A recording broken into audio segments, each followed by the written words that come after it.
All right, we are already into Champions Selects. I'm Droid, and I'm here with Mr. AIBox himself. Mr. Hello. Box, how are you doing?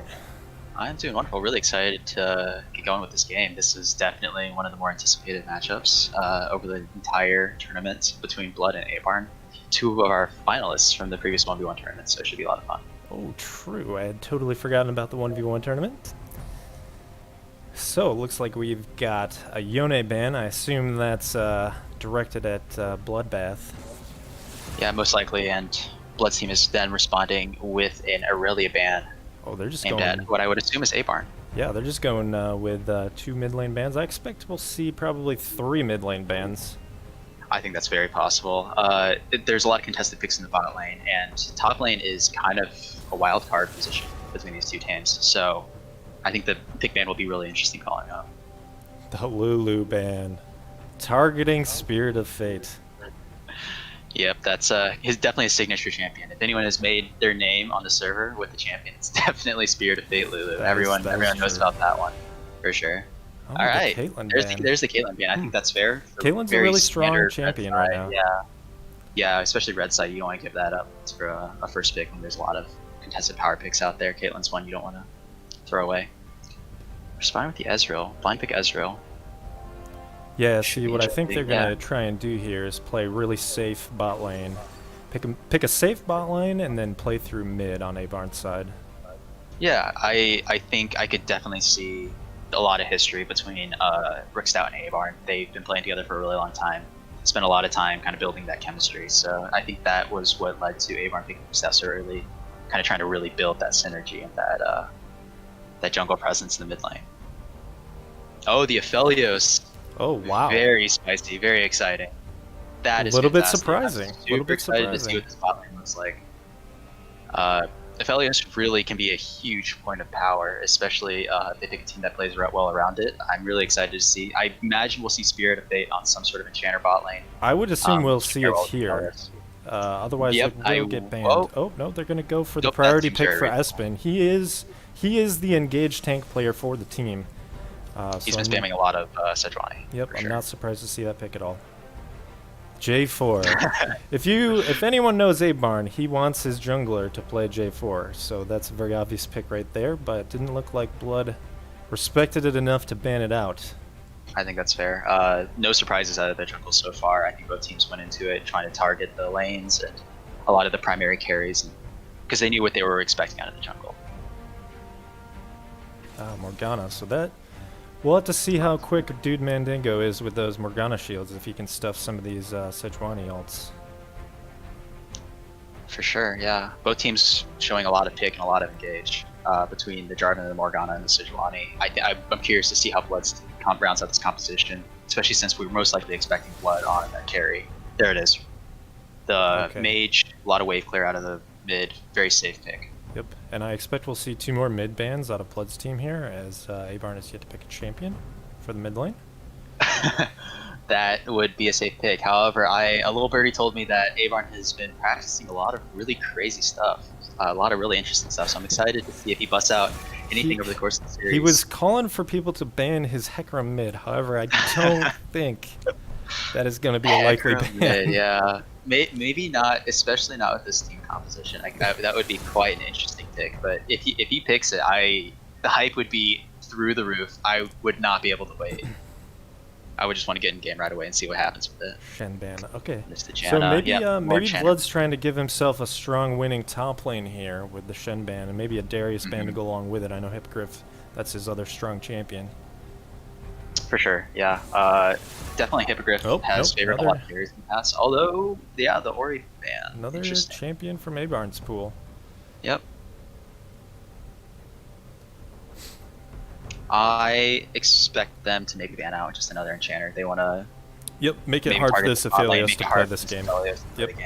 Yep, well, maybe not quite an enchanter, but another champion that Spirit has been really spamming a lot of lately. The Lux Janna. The meme Kog'Maw hover. The meme Kog'Maw, that's right. Kog'Maw, definitely one of Abarn's signature champions. I'm pretty sure Luciv is fairly comfortable on it as well. could be quite a solid pick if they wanted to pick it as a meme, but you know, Okay, they felt it's so the already there. So Karma. here we go, Karma. We'll have to see how much protection he can afford this Phalios to get into late game. Yeah, it's it might be kind of tough to keep this Aphelios alive with how much pick the TSS3 is showing. Yeah, no dashes on the Aphelios, and we've got a Jarvan. Yep, absolutely. This would be a The bold blind Fiora, pick. that would be into a the very top bold lane. blind pick. Oh my goodness, I can't believe he locked it in.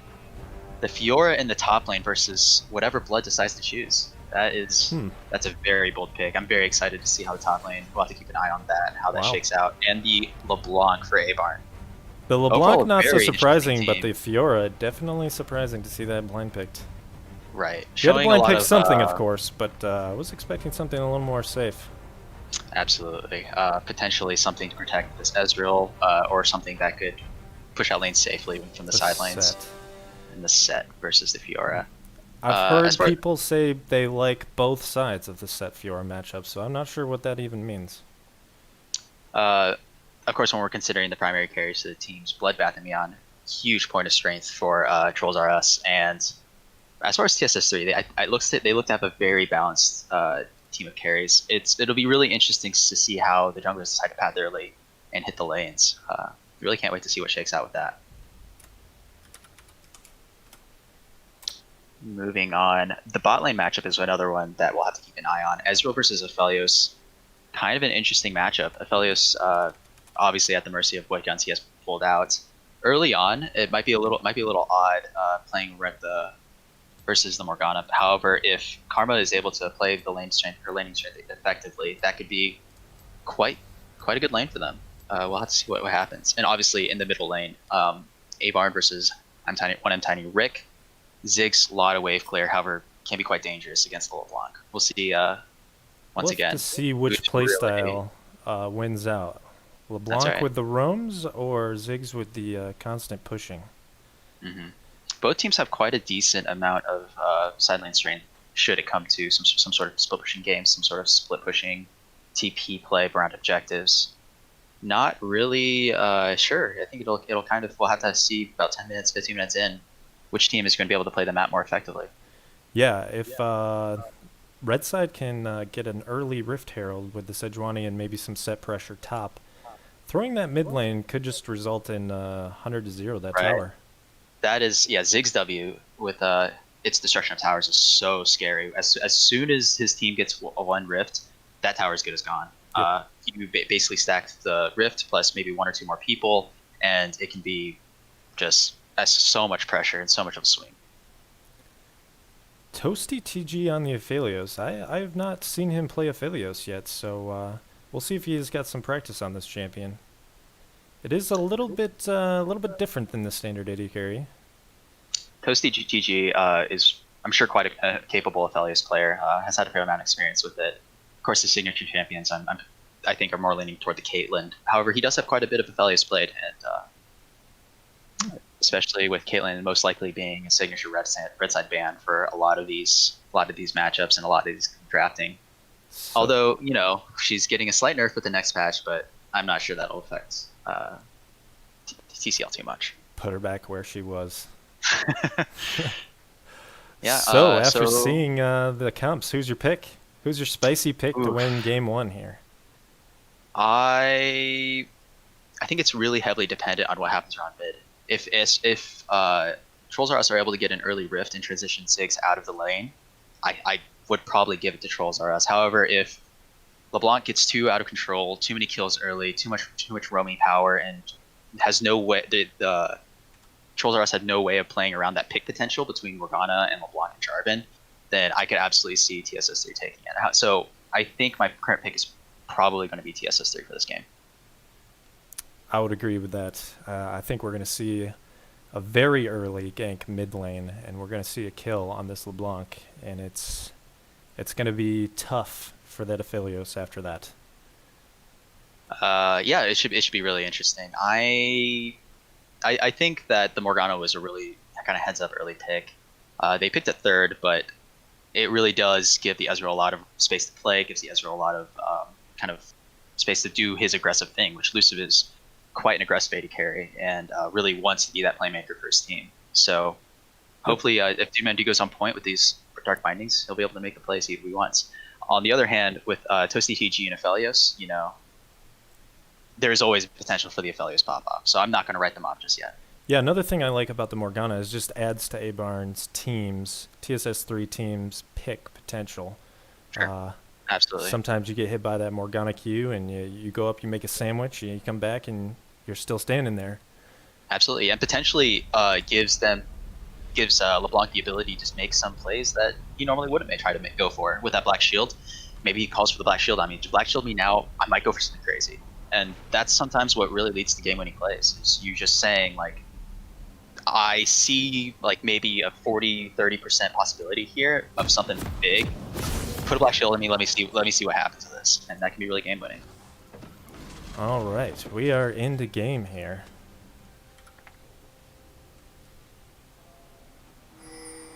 All right, yeah.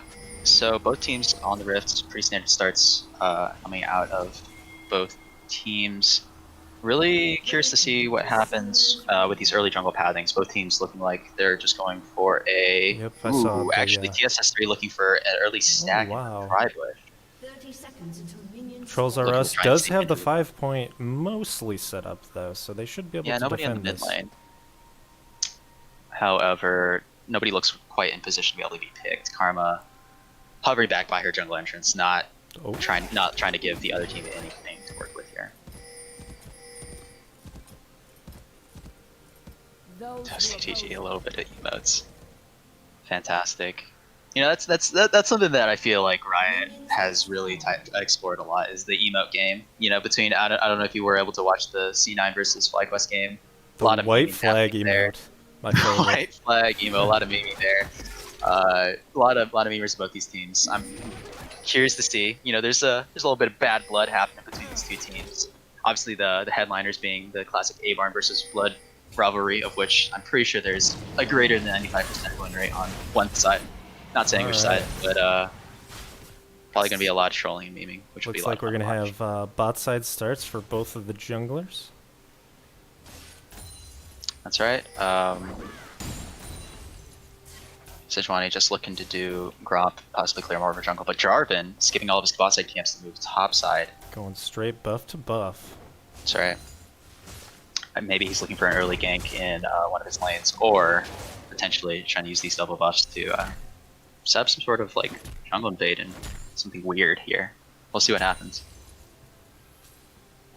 Ultimately, Hippogriff versus Blood. Looks like there's a decent way of building up top side. Uh-oh. Got a Going trade happening here. For a little bit. Yep. The level 2 advantage. Yeah, the Dorn's shield on. Blood's going to be doing a lot of work in this matchup. He's going to be recovering a lot of health and a lot of mitigated damage versus Fior's abilities. Yep, there's the invade. So let's see if he gets this 3 buff. Espen. Oh. Jarvan is calling for help, but however, Sejuani is moving in that direction. He did get away with the buff. He did get away with the buff. Set moving toward the river, so Jarvan just has to go out. Espen now realizing what happens. That's one of the things where it is difficult as a jungle, especially when both teams know where each jungler is starting. With the early power of Jarvan and with the early power. Oh, yep, here we go. Looks like Bloodbath and Beyond has sniffed it Bloodbath out. and Beyond, he knows what's going on. Yeah, he's going to get some pretty decent damage on Rift out on the Jarvan, who's just forced to combo out. However, that does give the Fiora a little bit of space to get a little bit of farm, and especially with the size of the wave that's building up here. So he did not have vision of the river, I don't believe, but I think he just saw the red buff was taken, and he just had that sixth sense of Jarvan's gonna be out. Yeah. I think that's one of the things you're forced to assume. When your jungler gets 3 buffed, and it's a topside steal, that Blood's just ready for that gank to come right after.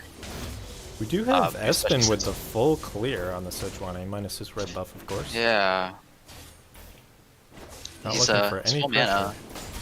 Doesn't have a whole lot of HP. There's some pretty good trading going on top lane. Can we take a gander at bot lane? I'm curious to see what the state of things is down there, especially since it looks like we're swimming out of power. Yep, there's that Karma poke. There's a good shield there by Dude Mandingo. Good shield. Getting however, fair that's chunk of damage. incredibly long cooldown. Yeah. That's Well, luckily Karma and Aphelios don't have too much pink. yeah, definitely switching to the Crescendum and the Infernum. That'll be quite a good for pushing in this wave if that's what Toasty TG decides to choose. Karma, as always, extremely annoying in the early game, having access to that empowered Q plus empowered E to defend against ganks and stuff like that. Really, ooh, Okay. we have a pause Yeah, coming we in. do have a pause coming in here. Yeah, And well, it looks like we have internet died. I don't know who that is, but all right, no, it's okay. We won't out them. There's no reason to. Actually, I want to know who it is. Who is it? I want to out them. I actually don't know. All right. Well, hopefully whoever's internet died will be back up and running soon. Oh, Looks like I It's- am looks like it's- seeing ours in the chat, so we should Looks be like good it, to yeah. go soon here.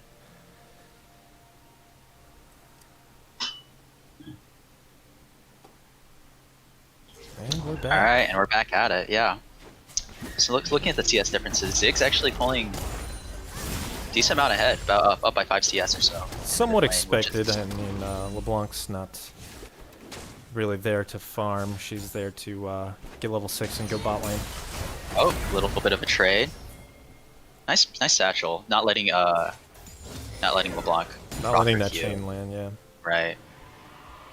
That's a huge chunk of damage, especially with Corrupting Pot. Ziggs does have a lot of staying powers in general, just to be able to early wave clear and keep the lane where he wants it.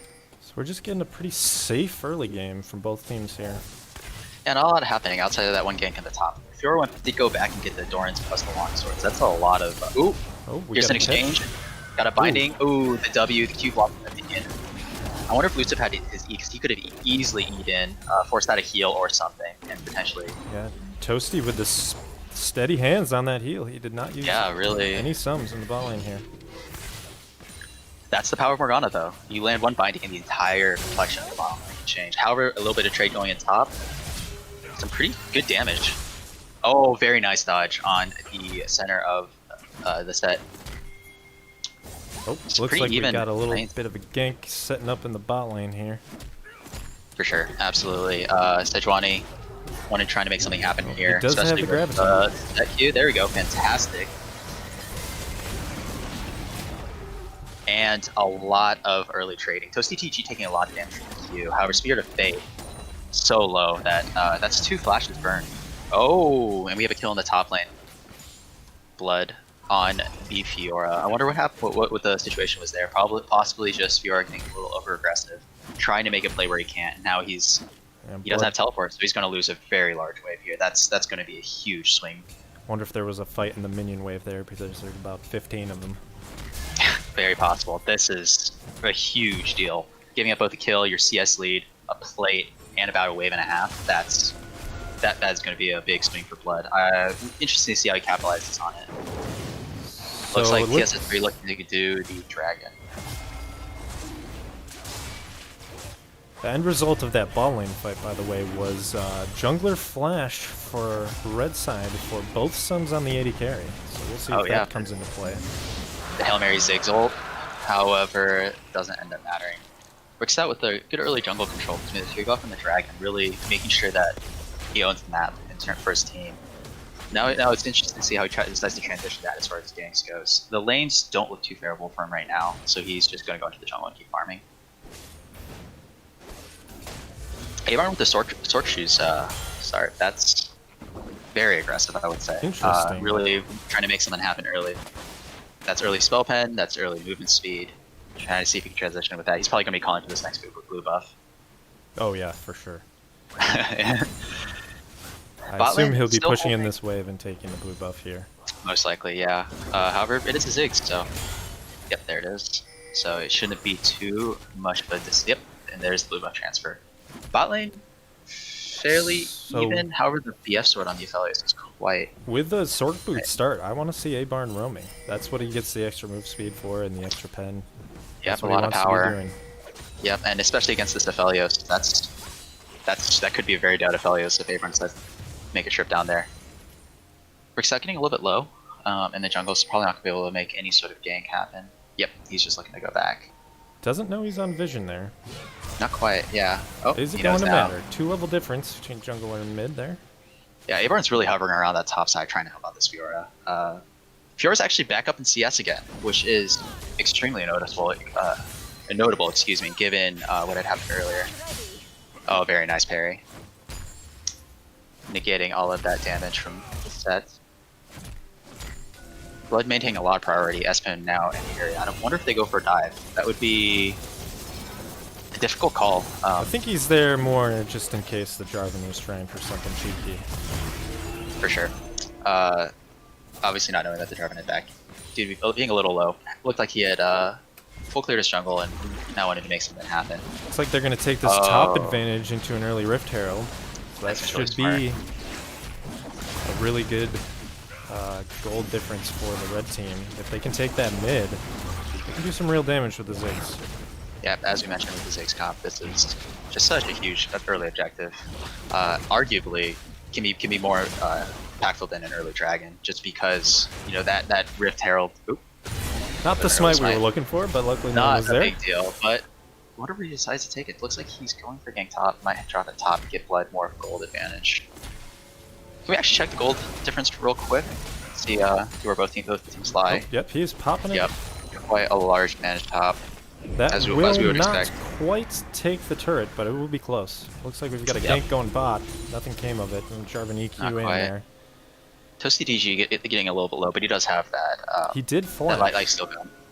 Yep, Wow, they very took steady that with the turret. heal. Oh. I wonder if Abarn tries to make something happen here. Ziggs is up here. This would be a 2v3 if they decide to go for it, but he is long. Oh, misses TP, and is just forced out. Hippogriff, however, is fully committed. He can just queue back out to the minion wave, and is totally fine. Yeah, he Abarn going for parried something everything there. Yep.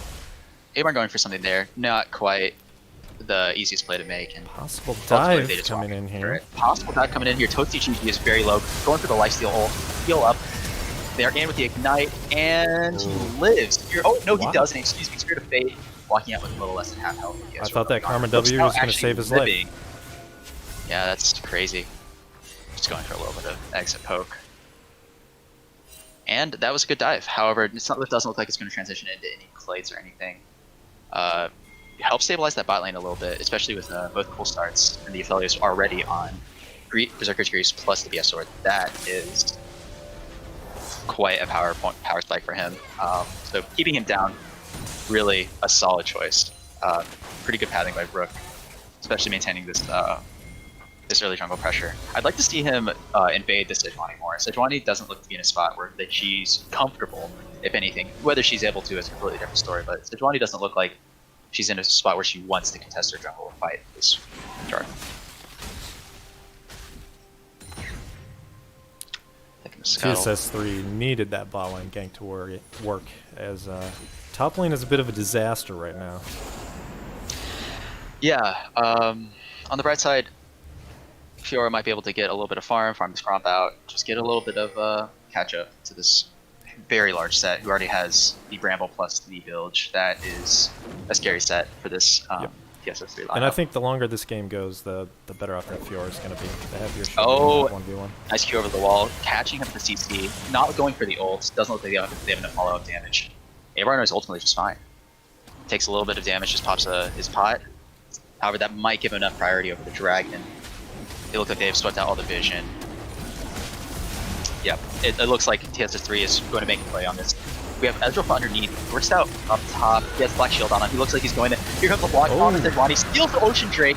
Here, making something happen on the Aphelios, Spirit of Fate with the W on him. However, the Ezreal's popping off here. Looks like he's in. They definitely have... Oh, the Binding just misses. But they still go in anyways. Here's Tiny Rick on the Ziggs. He's probably going to be dead as well. Aphelios ult with Gravitum, that's interesting. But it looks like he fused and gets a big... Sorry, I had a little bit of lag spike there. They get the kill on the Cupid. We have both teleports in now from top lane. Both teleports in. Bloodbath and Beyond are very strong right now on some pretty low health bars. However, Hippogriff trying to make something happen solo. It looks like they're going to be in. Abarn's low on mana.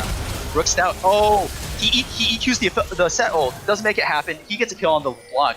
I don't know if they can do this anymore. Bloodbath and Beyond with the set is extremely strong. It looks like he's going to pop off here. Hippogriff. He's also out of mana. Set might just kill everyone here. Oh my god, he's so strong. and he's just beating him down. Is he going to go for the tower dive? He is, and not quite. Hippogriff Chickens out on the tower just dive. just. I believe he able could to have got be him there, under but he tower. would have died. He definitely would have died. Yeah, and That that's would have a been a high shutdown. triple kill. That is a scary set right there, especially with his passive getting lower in the block and the Fiora out of mana.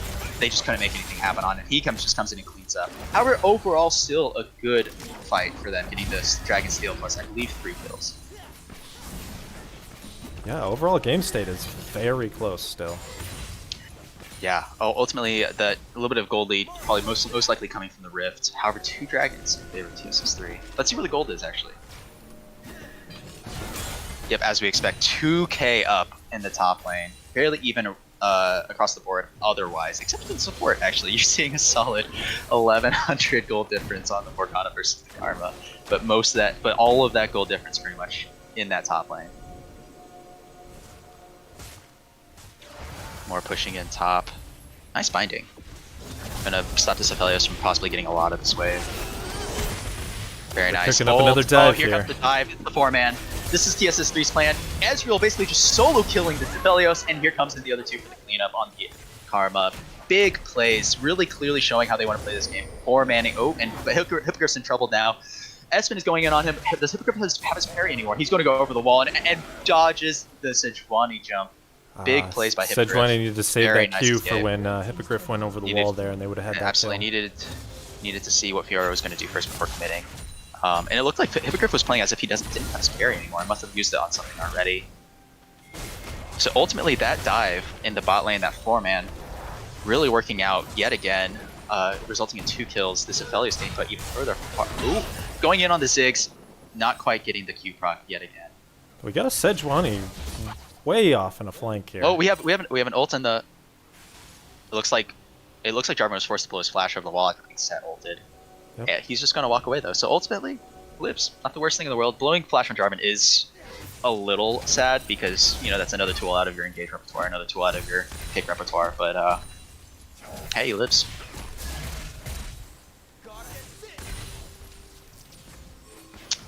Ezreal just farming up. CS numbers looking quite even. Not bad at all. Outside of that, Morgana with 25 CS. What a CS machine. Yes, machine indeed. Went with the spell thieves too, so I don't know what's going on there. Maybe picked up a couple of free waves. Yeah, you never know. Especially as Morgana, it's so tempting to just drop that W. I think my support's done that a time or 2. Oh, nice binding. However, the set's here and they can't quite kick. Finish it. Oh, going for the ult! The flash Forces the saves his flash. life. Excellent job by the bot lane at TSS3. Luciv really making a lot of damage happen here. And Abarn go for big play, forces it to heal. Wow, they might just have to give up this tower now. Morgana and Missed the chain might there. head back. Yep, this is the chain. They should give blue side priority for this dragon though. That's right. They got a flash out of the support, they push people off and they head it back. They got a heal out of the AD carry. They should take this drag as soon as it pops up. No TP flank available for Blood. I really want to see the Trolls R Us be able to stand up with the Sticks. Sticks poke is so potent. Especially now that he has his completed Ludens, he has full Source Shoes. If they are able to set up on an objective, it's so difficult to break that. Oh, and see, just as you can see, just a big chunk, and Sticks can just keep doing that. Oh, Rook's out going for a big play with the black shield. Abarn with the hook. Looks like they're going to get Espen. Big plays by Rook's out. This is what we mean. That Black Shield gives so much peak potential. You just put it on someone and it's so difficult to stop that play.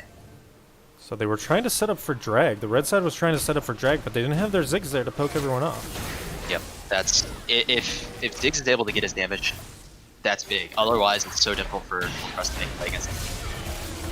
Oh, big Bloodbath got beyond going in. Fiora's also in. He looks like he might just be dead. Power Blood is getting low. Still does so much damage. He's going to kill Abarn as well. They don't have enough damage. However, I was also thinking to play up top on Spirit of Fate, but the ult E is making a lot of things happen here. Ezreal's just by himself. He's making so many plays happen. Oh, but the point blank Q kills him. That was huge plays by the Ezreal, but just couldn't quite finish him off. Karma lives with 1 HP. It was so close. And the ult on the Black Shield. Not quite enough. However, Espen is full health. He might still be able to solo this dragon out. Seeing as Mid has to go back, so this should be Tilt RS Dragon. yeah, absolutely. I just want to highlight during the last fight, Set continues to be so scary. Basically, just walks at them. Can't kill him. Harried the on ultimate, back and it still was scary. Sure. Yep, absolutely. Just kills him through it. And Ezreal's over on the side hitting the backline and couldn't quite kill all of them. He got all of them super, super low. I believe Abarn came around the side and did clean up Ziggs on Tiny Rick Zig. Yes. However, Karma got out and it was really close. It was they were definitely playing just absolutely on the edge of what was going to work and what wasn't. And just a farm. Good job on red side to grab that dragon, though. They didn't want. They did not want TSS3 to be on soul point. Absolutely. Especially having given up both the ocean and the mountain. Yeah, and it's still pretty early. Exactly. 90 minutes in. Looks like nobody's going to get this second rift. Abarn's bot side. Toasty TG. Getting farmed up. Oh, nice binding. Nothing's going to come of it, though. A little too far away from his damage. A little bit. Still, always nice to see Morgana's hit bindings. Gotta send a message sometimes. Yeah, exactly. There's that Ziggs poke, though. Elusive taking a lot of damage on the Ezreal from the Ziggs. Really, the power of the Ziggs can't be understated. He is deciding to go with the Rabadon's second item. I would imagine that is what that's going to turn into. Might not be a bad idea. I believe Jarvan, after he finishes his Trinity, might be able to tank. But the Rabadon's is going to give him a huge power spike once he finishes that. He's able to get a lot of money and count in the next few minutes.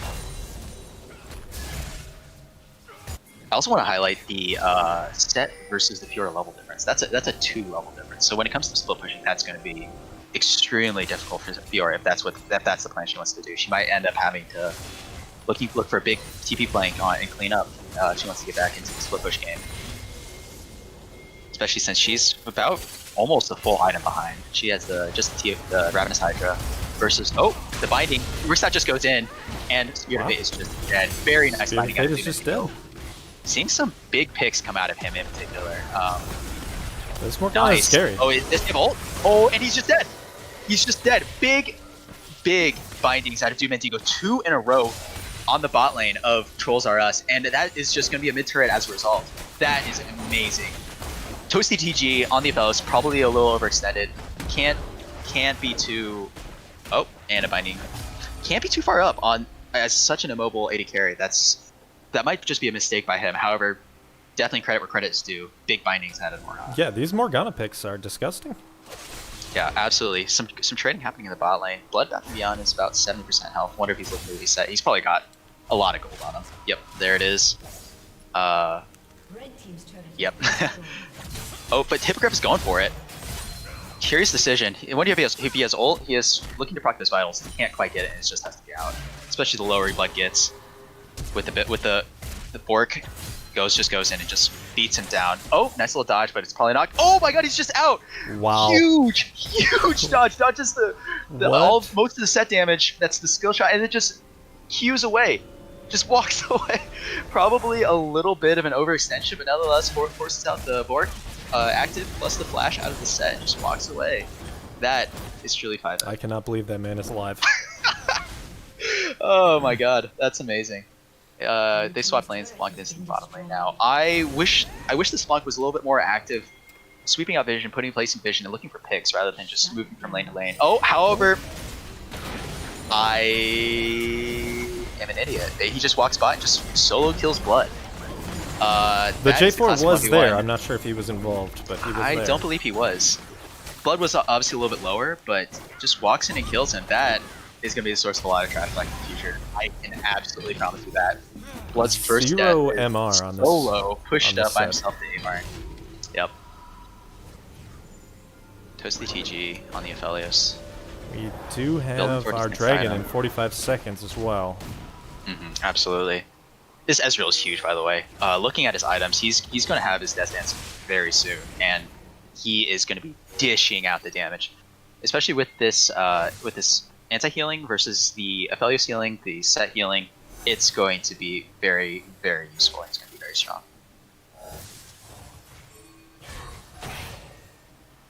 Set that up a looking for little something vision here? play here. Yeah, I like this play. This will be really good. They have vision. They have eyes on the set.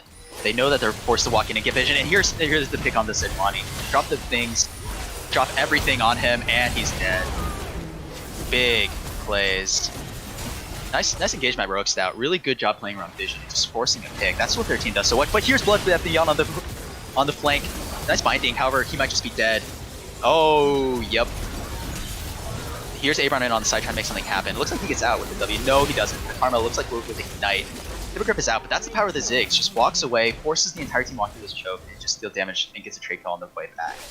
However, still 3 for 2 in this End of Dragon for TSS3. Still a very favorable play. One Really team playing has to the the jungler up, constraints. one team doesn't. So this one Yeah, will it's go to been blue side. 0-3 and 0. Not really able to make picks happen. Not really able to play around what he wants to be doing. Luz is going for it. He's going for the Ziggs. Misses the Q. Flash for the auto, and it's enough. Ziggs just had no business being up there with that kind of health. Really, no the dragon's reason, gone. yeah. Especially against an Ezreal that's this strong. He's going to go back and have his Death Dance, and he is just going to be so strong. Yep, they got the 3 for 3 fight, I believe. Just call it good and go home. Yeah, absolutely. Set on the flank. It was definitely a good flank. However, his team wasn't in position to support him on that. He did went some work in the back line. He definitely did. I don't However, know. this Ezreal is so strong. A couple of Qs, a W plus an auto, and Blood was dead.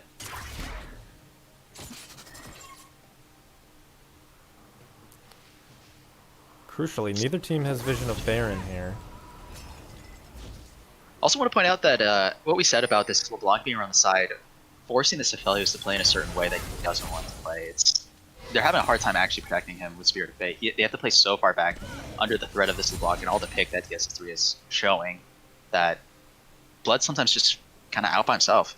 It worked earlier on because there's such a gold difference between him and honestly anyone else on the map, but now it's starting to show once the Ezreal's starting to ramp up. The LeBlanc's quite strong as well, and Hippo is still able to play some of the team fights.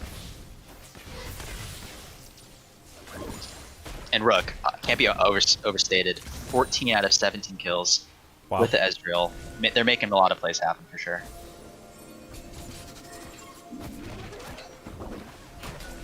We're gonna have a Ziggs little just throwing Baron in. vision dance here. Yeah, it's unfortunate they couldn't get this blue buff on Ziggs before this happened. However, he should be okay. The Calibrum range, just shooting the ward from over the wall. Walking up. Doom Digo trying to make something happen here. Not quite. Fortunately, he's Morgana, so you can just walk away. Looking like they want to siege middle. Ziggs poke not quite landing. That's it's really difficult. It's really crucial that you land that poke and to set your team up, because otherwise you're already playing from the deficit because you're not going to necessarily have the same impact. Rook's not going in, gets a double man ult on both the Ziggs and the affiliate. However, he's kind of on his own. Not enough damage. LeBlanc goes in, gets those Ziggs. Set ults to LeBlanc. Set is in on his own. He's so big. Let's see how much damage that Ezreal can get in. Some of his Qs are getting blocked by the wave. However, he does so much damage. Lands a Q plus the Morgana binding, and they kill the set. I cannot believe that engage worked for blue side.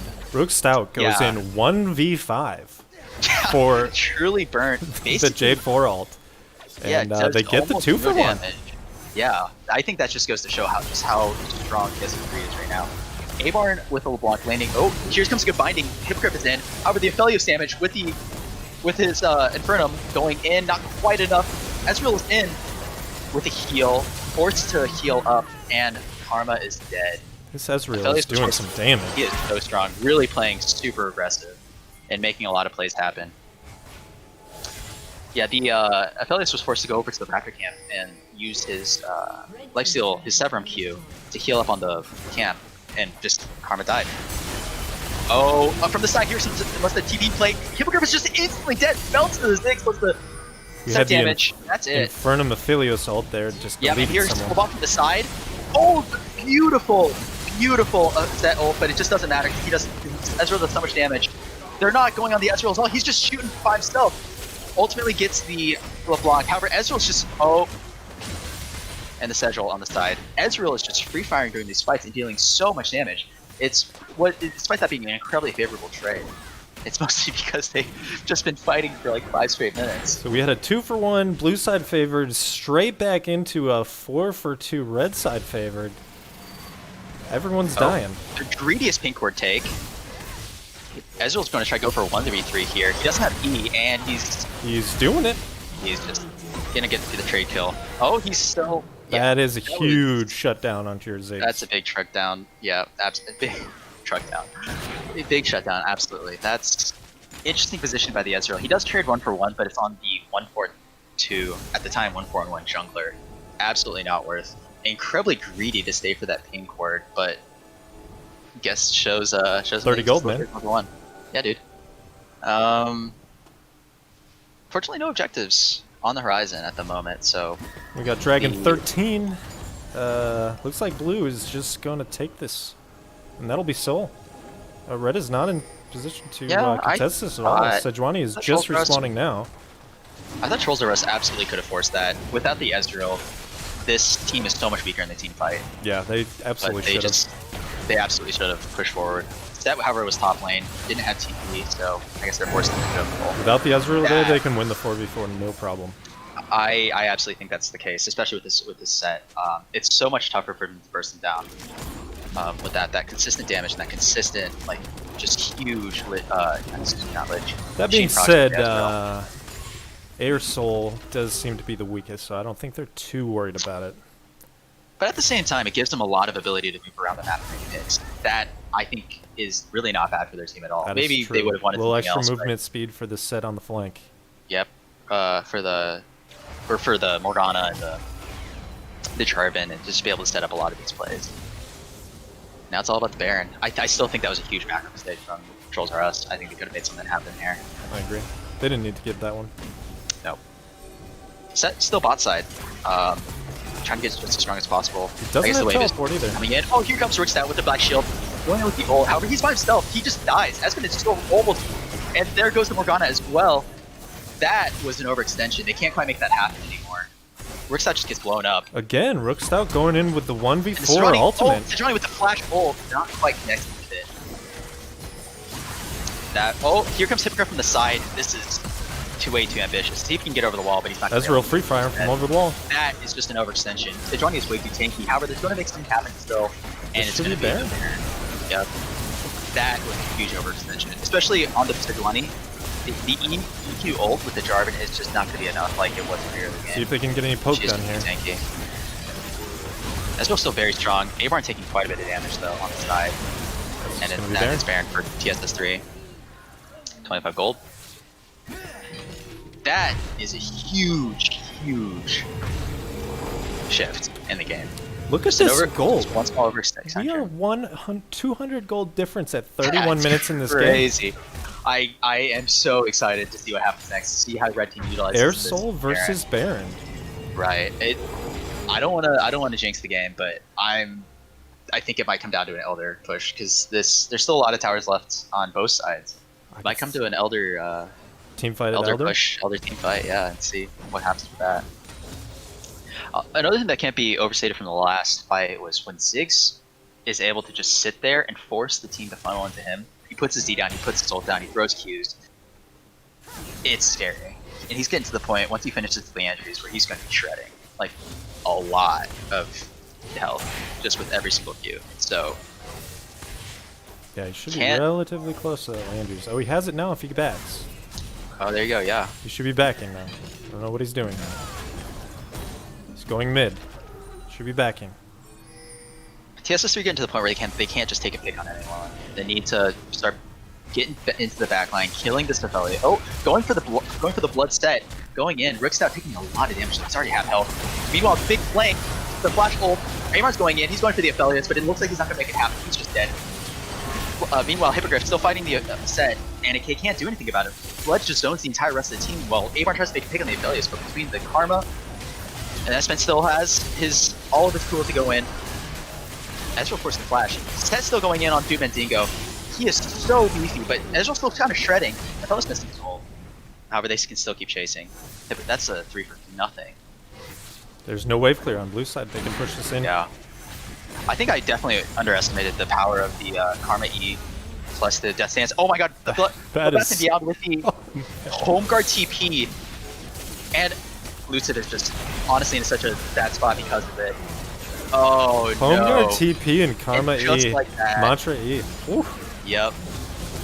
And just like that, it looks like I am Trolls speed. R Us have absolutely. This will be an inhibitor for sure. control. I don't know if they're gonna go for the end. That's right. Who knows? I don't know if they have quite enough time to do so, but Lucid, that last pick on Ezreal at the very end might have sealed it. This is the huge wave too. With the ult E, that's just in. He ults out, however doesn't quite get anything. TinyRick is really far up as the Ziggs. Abarn's doing the damage. He was so far up. That might have been a huge game losing mistake. TinyRick was just under the inhibitor tower. Excuse me, the Nexus tower. Now Blood back and beyond. Going back in. Oh my god, huge dumping damage on the rest of the team. Rookstout's still trying to make something happen. The support and the tank jungler will end up getting the shutdown on the set. That LeBlanc damage saving the game there. Really, between the wave clear and getting a lot of damage on the backline, I don't know what TinyRick was doing so far up. He was straight up under the Nexus turret, and that Ziggs that don't know what his plan was. Maybe there. he was Just trying to lay his W? I'm not sure. That was a huge mistake. We though. do have Ultimately, Elder I in still 55 think, now. Yeah, I still think Trolls R Us are looking pretty good, but they have to play the team fights better than that. Felius is still really strong, and as I was saying earlier, really underestimated the power of the Karma shielding, plus with the Athenians and the sensor, plus the Death Stance. Honestly, it's just so much effective HP. Oh, Dubandigo might be too far up. How are they not going for it? Placing a lot of vision. See if they can clear all this out. Looks like they can. Rookstout has a sweeper though. They were looking for a pick. Rookstout put horsing. The EQ is out. However, Sedge misses for ult. Now they, however, the Ziggs ult dealing a lot of damage. Jungler for jungler. Oh, still, oh my god, they're getting shredded though by the Aphelios. The Aphelios is doing so much damage. Dubandigo is so low. Lucid is also incredibly low. Dodges the Q. However, the Aphelios is just walking forward with that Runins and the Crescendon. Just absolutely. Oh, the nice pick on the side by Abarn. Just making a play. Ziggs once again separated from the rest of the team. Looking like wanted to make a chase and a flanker on the side. However, no, everyone was already dead. Somebody's gonna have to In that stop direction. these super minions. Lucid is by himself. I wonder if Blood has Fork still. Doesn't look like it, but it doesn't matter. He just holds him. He's him, and he is dead. This might just be game. This Aphelios damage. 5-item Aphelios. That is Yeah, he was shredding. kind of scary. Going in on the Sejuani just is not working.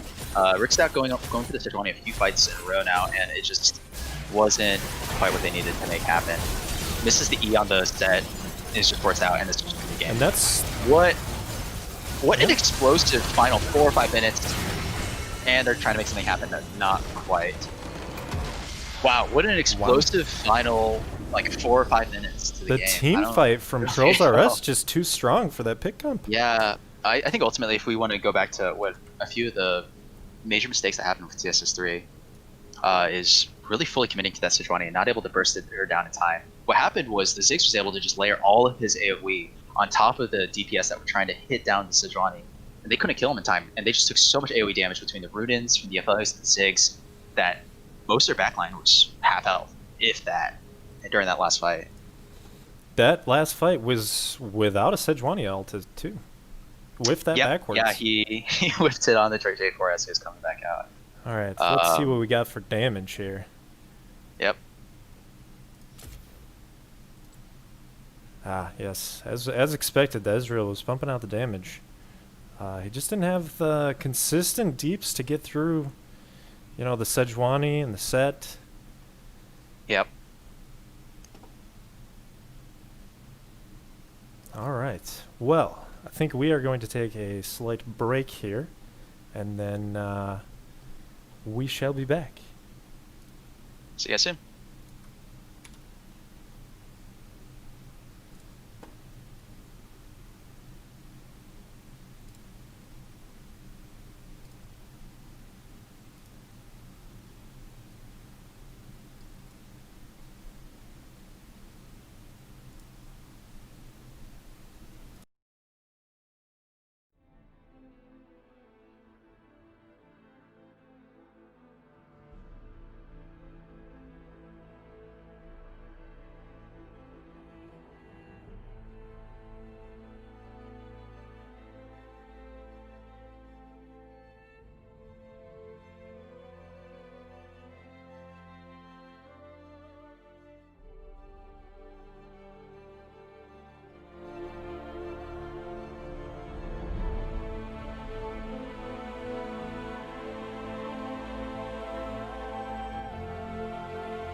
All right, we are into Champion Select for Game 2. What is up? Team Trolls Are Us taking a lengthy game to a decisive victory in Game 1.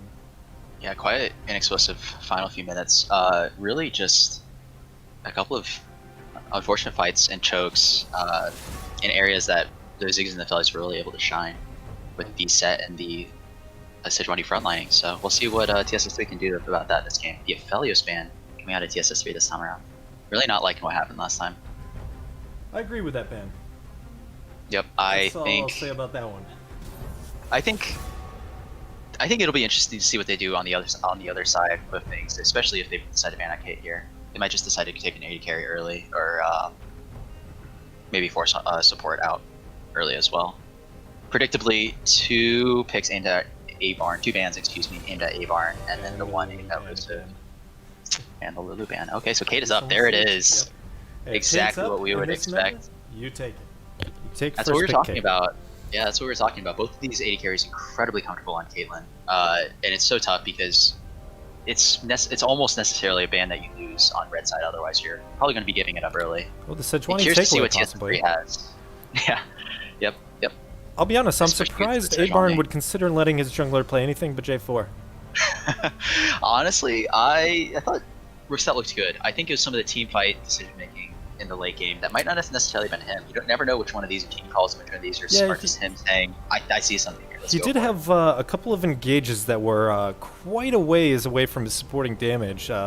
Maybe. One that he went in Maybe. 1v5 that worked out, and one that he went in 1v4 that definitely did not work out. Definitely did so not. Oh, the Ezreal yet again for Elusive. Elusive did look quite good. Dished out quite a bit of damage. I have to say, I might have don't been a little like too late the Ezreal in the Caitlyn Ezreal matchup. That might be kind of hard. That is going to result in being pushed into tower quite a lot. I think he might just be saying, I'm comfortable in this lane. If you want to make me uncomfortable, you have to intimidate me somehow. You have to make me feel like I can't play the lane. Now that's we'll an see interesting if, pick. He's able to do it. That's going to be a Poppy jungle, I believe. I don't think Bloodbath and Beyond plays the Poppy. However, I haven't seen a Poppy jungle from Espen either. So Curious to see I'm not sure what's going on reason there. behind this. I think he's just picking it purely against the Sejuani. Going Just with a doesn't want the safe Sejuani. wave clear mid. Now they have an insane siege comp brewing on blue side here. Yep, just the Ziggs once again. And there is the Shen. They don't want to. Believe last game it was banned out second phase. They just want to get it this time around. Put Hippogriff on it and let him play around either the Ezreal or wherever the mid lane pick is. Let's see what the bans are now. It's interesting for them to pick the Shen into the Poppy. That Oh, why? Oh. is really interesting. I wonder what Abarn's team was thinking there. I'm pretty sure this is a Poppy jungle, and they're banning out jungle champions. Yeah, maybe it is blood on the Poppy. Who knows? I still think it's very interesting. I think they're just picking for comfort. I think they're trying to pick for comfort and deny comfort on the other side. There's the Orianna ban. As we're expecting a lot of targeted bans at Abarn. Definitely tried to make a lot of plays last game on the LeBlanc. However, a lot of the shielding, the Death Dance, and the Aphelios, not quite there. Not quite enough damage from the LeBlanc to be able to one shot.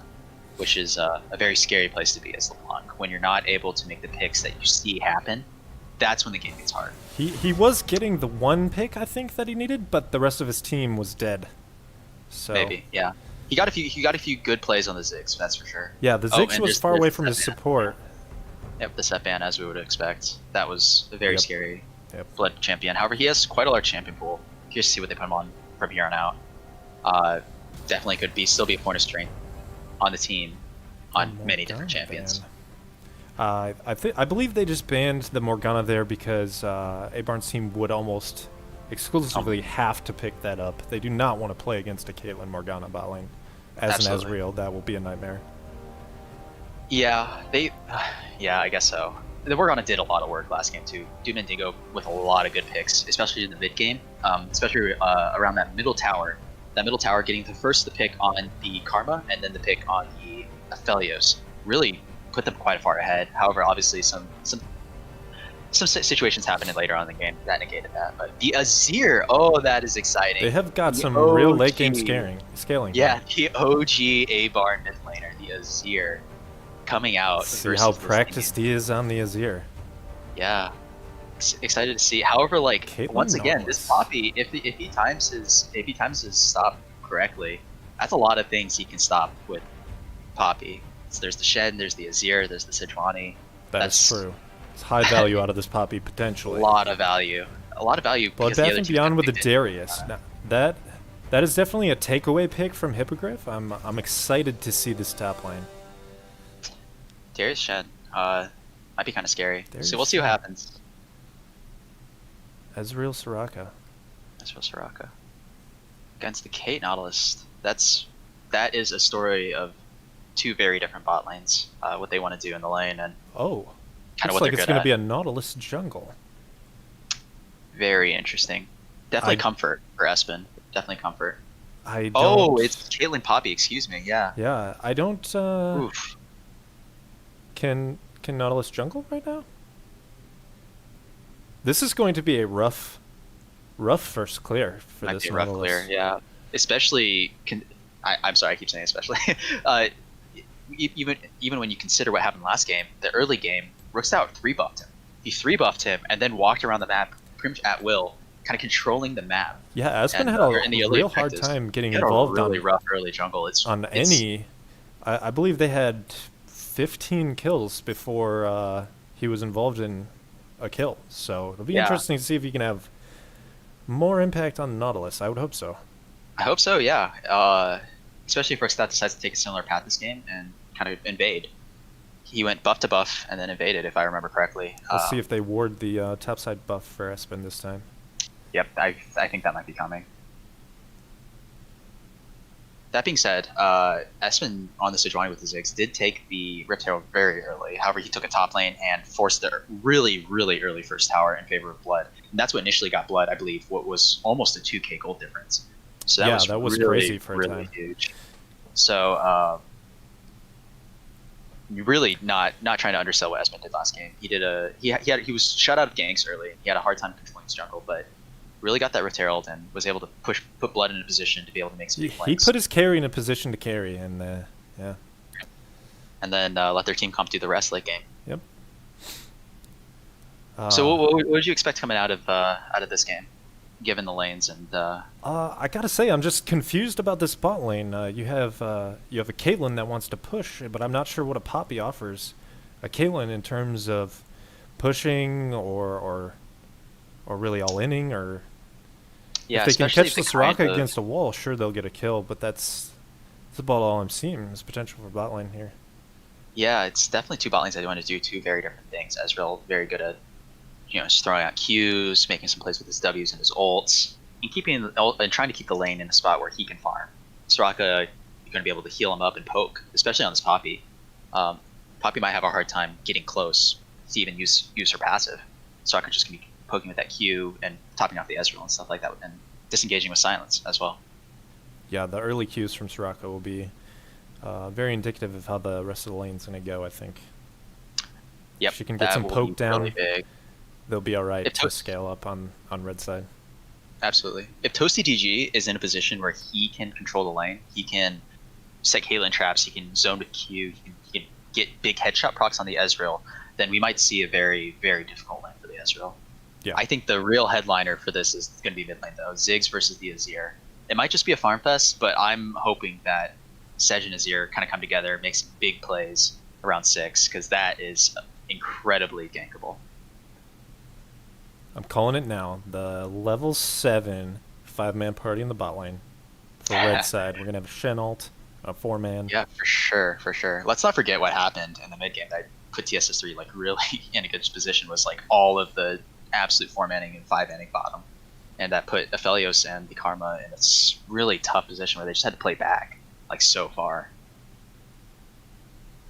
Looks like we're about getting ready to head in. I'm really excited. I think we have two really interesting compositions and could shake out to be another fun game. Really looking forward to it.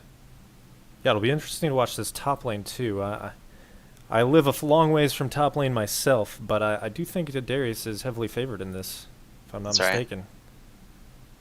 Although, I mean, if we're looking at skins, I believe Trolls R Us' skin game is way stronger.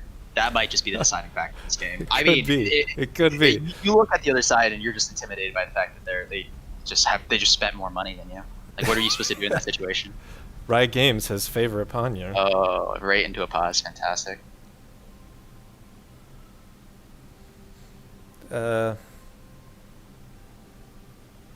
Somebody said Abarn died. Oh, hopefully his internet comes back. Last game, our pause was for Trolls R Us, I believe. So 2 separate instances. So hopefully we'll be back up and running pretty quickly. Oh, there's that is Hippogriff. going to be Hippogriff doing the old reset. That would be the issue this time. I see. Okay, so it should just be very momentarily. I guess if we're looking at it, that last game was really a story of the team fighting in the late game.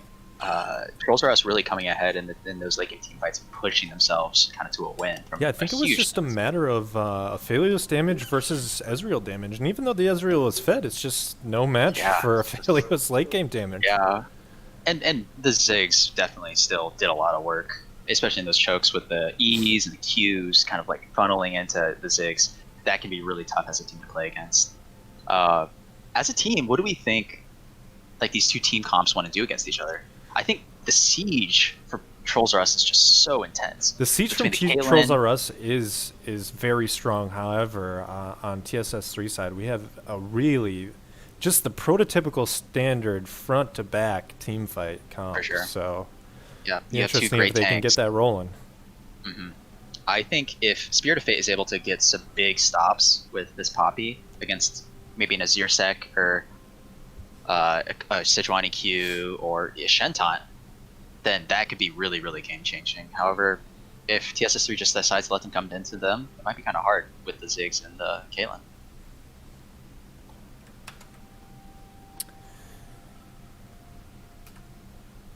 Let's see.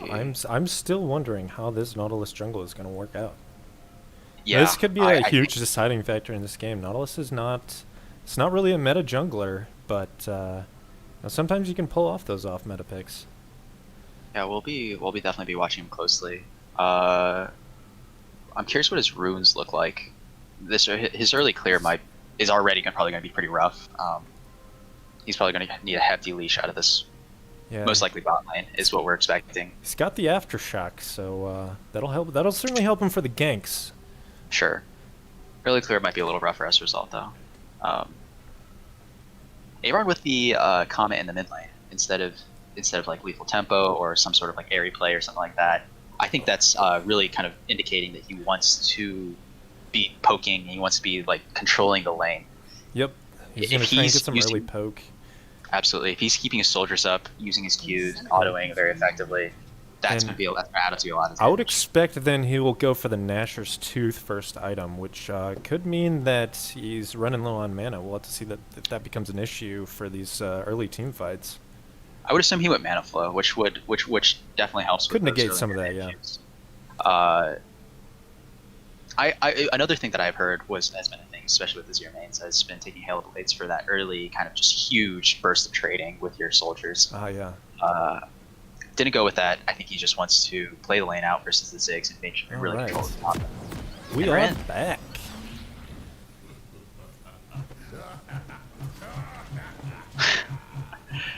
Nice spinning. That's what you get when you pay for skins, you know? That's right, yeah. You just get a more menacing team. It's scary. I'm scared. I'm not even playing. 2 corrupting pots coming out of the solo lanes. Got a bit of a 5 points. Pinging out exactly where they want people to go. Spirit kind of in a weird spot. I think Espen might. Espen's in a weird spot as well. Yeah. But Spirit's, I guess, where he needs to be. There won't be any punish this game because Red Side has gone for the 5 point as well. Right. Red Side's invade, not good. Just really not good. Blue Side a little bit better. Yeah, Blue Side is a little bit better. They got the Nautilus. You decide to go with like the Nautilus hook, Poppy. Poppy could start E. But that's. I think both teams are just happy to kind of play it out. Yeah. I would imagine both teams are happy to just show up at team fights and duke it out. Mm-hmm. Having a lot of fun though, yeah. Really excited. TCL's off to such a good start between the first 2 games and this week 1 as a whole. It's just been super hype. Been super happy with how the format and how teams have been playing. The secret Nautilus jungle strats. You got to start. Start Raptors. You start Raptors. He doesn't. I would have started He's then. All right, no he's more leechless and he's taking so much damage. Oh my goodness! Look at his health bar. He's gonna be able to finish this camp. Non-existent. He's not gonna be able to finish this camp. This is huge. He's not gonna be able to finish this first camp. Oh my goodness! He's gonna have to reset after this too. He Especially if he started 3 can't. health pods.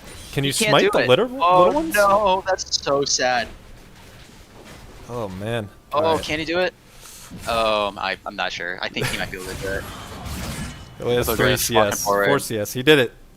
Oh my goodness, that and meanwhile Rickstout's well on his way through his 3rd camp. Honestly, that's Dallas is disastrous. Starting his 2nd. That is truly disastrous. Rickstout's truly gonna have the advantage early. Especially like we were looking at what happened last game in the early game. Rickstout taking early dragons. Oh my goodness, the solo lane, or excuse me, the duo lane solo kill on the Ezreal. That's what we were talking about with this Caitlyn.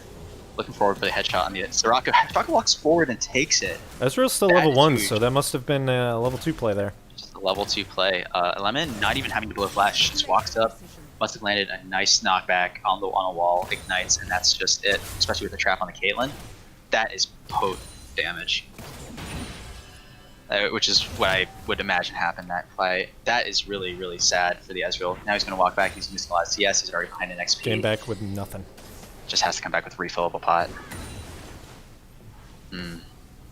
That is a big deal for the bot lane. If this Caitlyn gets too out of control and the bot lane gets a bunch of plates, that's going to kind of negate a lot of her famed mid lane problems or mid lane woes. Or not mid lane, mid game. Oh, Coming here comes in? Rickstout coming on Bloodbath and Beyond, who's really pushed up. Bloodbath, Rickstout has double gonna buff 2v1? going in on him. Oh. Across the passive. Has heal? Nope. That was my mistake. I completely mistook what just happened So there. Blood but needed to hit the outer edge of the queue there if he wanted a chance Yep, to 2v1. if he in wanted. there, but he missed it. He got knocked up, Yep. but yeah. got knocked up. Rickstout with the double buffs. Espen's super far behind on his clear. Nice hook. However, he goes for spear fake. Decides to go for the Soraka instead. He had the Ezreal there on the wall, I thought. Yeah, I thought he did as well. He Decided decided to to go go for for the Soraka, and in the end, they get no one. I think that was just nice. a case of missed, disagreeing calls there. Absolutely. Espen landing a pretty good hook on Dubendigo, who's a little overextended, but not quite on the same page. Spirit of Fate flash queuing. Excuse me, flash knocking back the Soraka rather than the Ezreal. Hippogriff just trading. Yeah, I'm sorry earlier. Got the missed call on the Blood gank. We have this Nautilus at half farm. From Yeah, the it's not looking Sejuani. great. Sejuani already have with the back end, and that's just gonna be come back, and our camps are coming back up.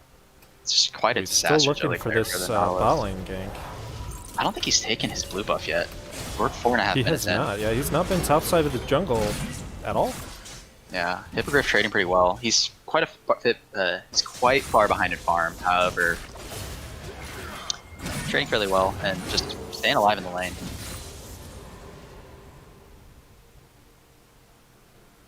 Let's see. Oh, going in for the taunt. Really nice power Q. Making a lot of damage happen. Blood ease. Goes for more of a trade. He has full stacks on him now. However, Hippogriff has done so much damage with his Qs. Oh my god, the flash Q! And just watch Blood the mini whip predicts and the hit flash. Oh That my was goodness. Beautiful. Bloodbath and Beyond. It looked so, That so is sketchy. an absolute outplay there. Absolutely an outplay in the top lane. Hippogriff going for something that he just couldn't, especially flashing into the minion wave like that. Takes a lot of damage from the Darius passive minions, and then Blood just auto-sim once and he's dead. Abarn TPing back into the lane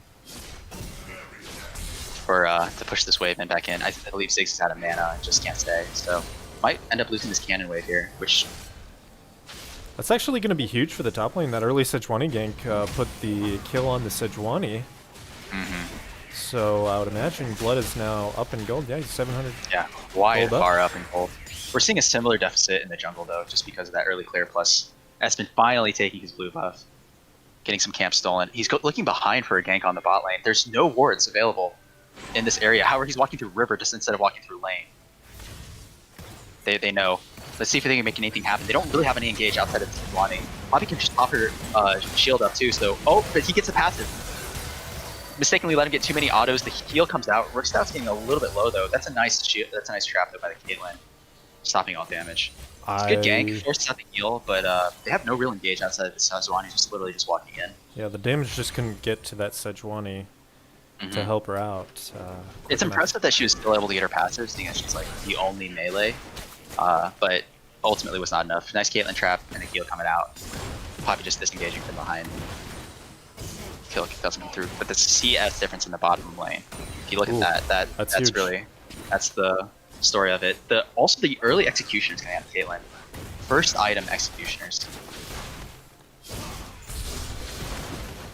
Ziggs necessary item in League of Legends 2020. Executioner's calling. Just in general, especially. I imagine that we're probably gonna be going through that Death Stance games as well. There's gonna be a lot of healing. Timing is very early, but with the strength they have in this lane, I don't think that's a problem. I think they're still making so much CS difference happen in general. See if they can get this lane back pushed out and they can get some dragon pressure. Yeah, that'd be great. Sejuani is B, looking like you want to play around topside right after topside buffs and camps. Might go for a rift. They have so much push in the top lane currently, and just generally in the mid lane. An early rift might be a better call than an early dragon. Nautilus now playing bot side, looking for that red buff. Has he been in his topside jungle yet?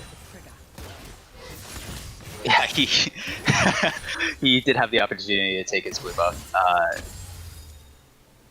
So what I believe happened was he was super far behind in this clear, trying to make a lane gank happen bottom, and just completely ignored his topside for the first 5 minutes.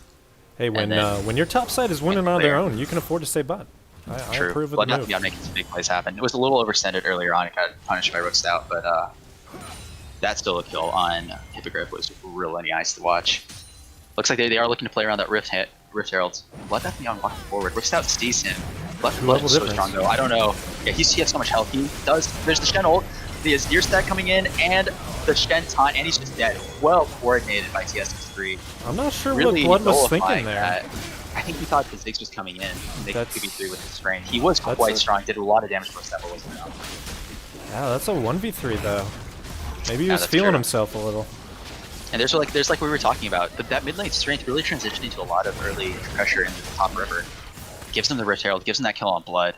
Ziggs not quite being in a position to be able to help, I guess. That's a kill on your late game scaling Azir there. True. Oh, trying for another lane gank down here.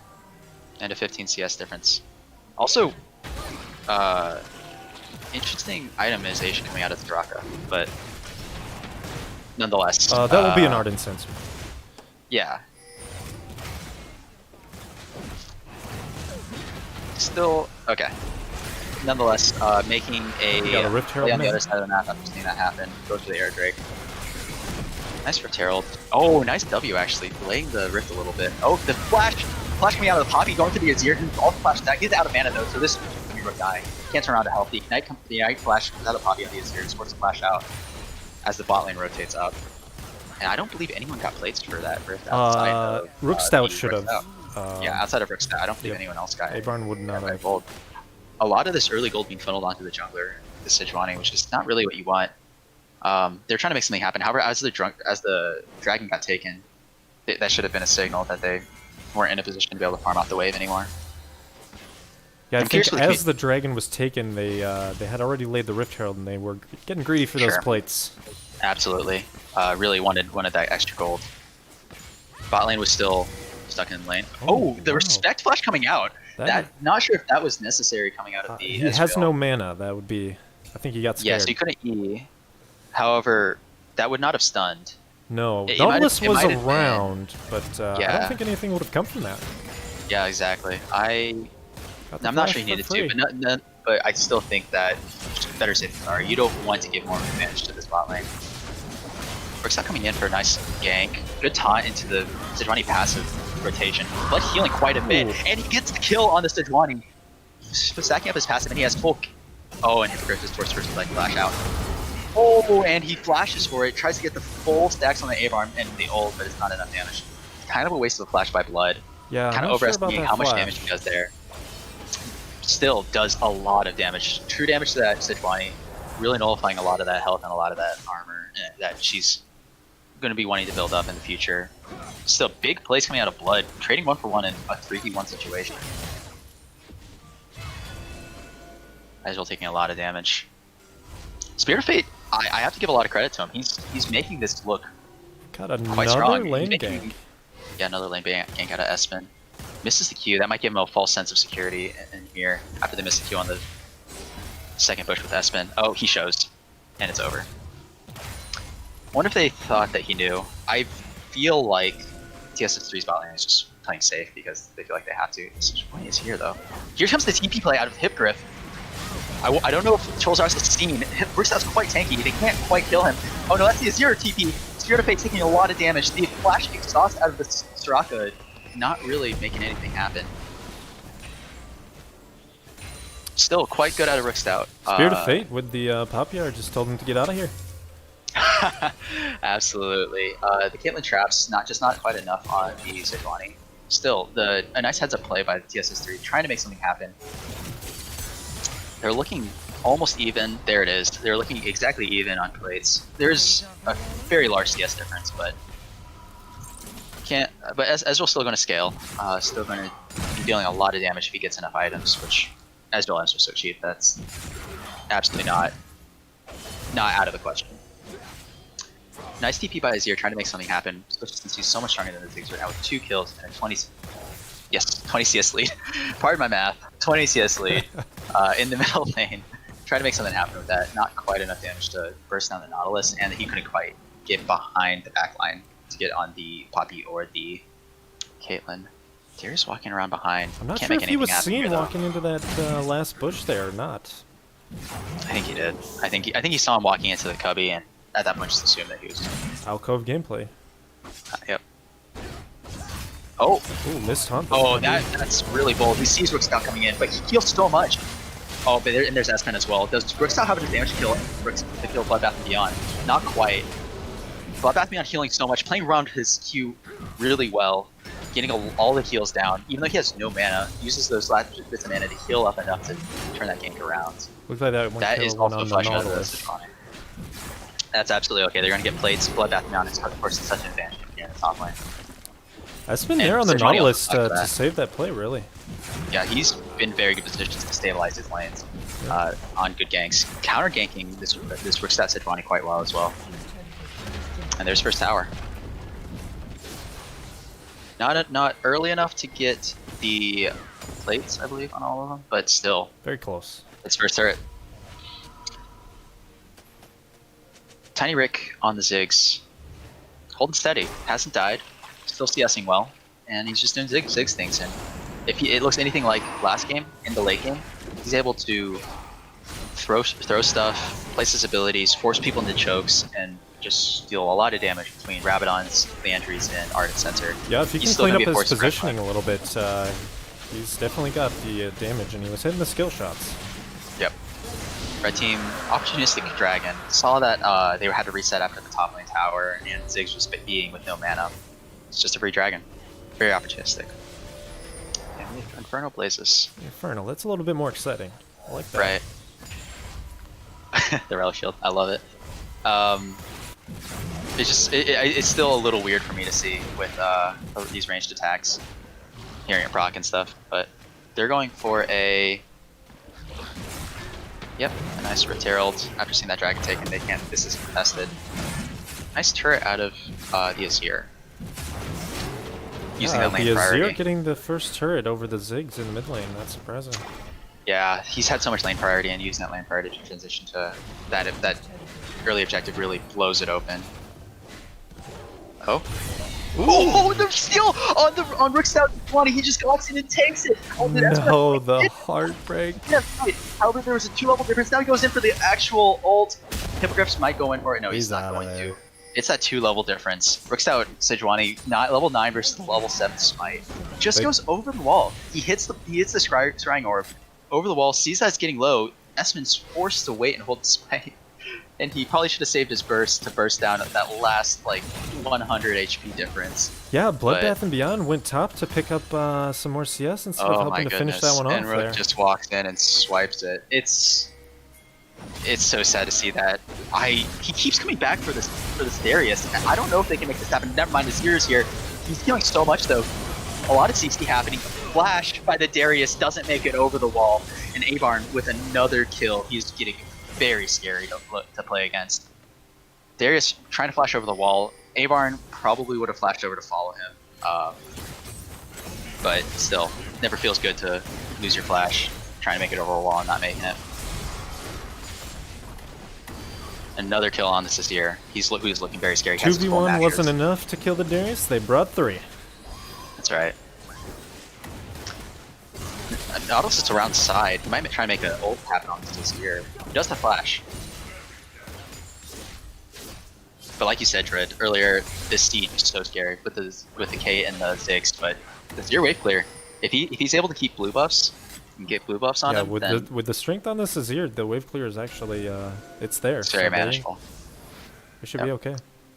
This is a little bit of an ARM, but they're playing to their strengths.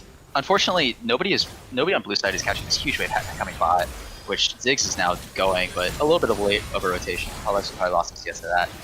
Probably clearing some wards, taking some poke. Rook's out looking for something. He does have ult. Azir also has his insect. Oh, there it is! He goes in, gets both the bot lane duo. Kalen is super low, and he's just dead. Spear Fate is forced to go back in.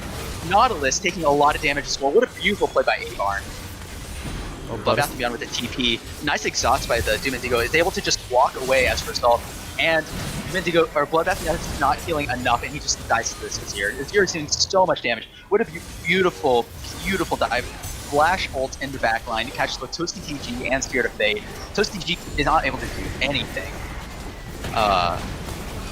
Doom Indigo was kind of just walking in and taking that 6 ult though. That was a bit painful to watch the Darius come in there and get 100% kited. Yep. The exhaust, Jiminju is just able to walk away. And just gets kited and dies. Nice play by DSS3. Everyone there to follow up on it correctly as well. Rookstout following up with his combo. Doom Indigo following up, walking behind, healing up, just being the HP battery that he is. Very well coordinated. Maybe you don't want, especially moving later into the game, you don't want your Azir to be your primary impetus for taking a fight, your primary initiator, but for that was really well played. Saw 3 people, saw people show on the map, and just went for it. That was a Flash Azir sec.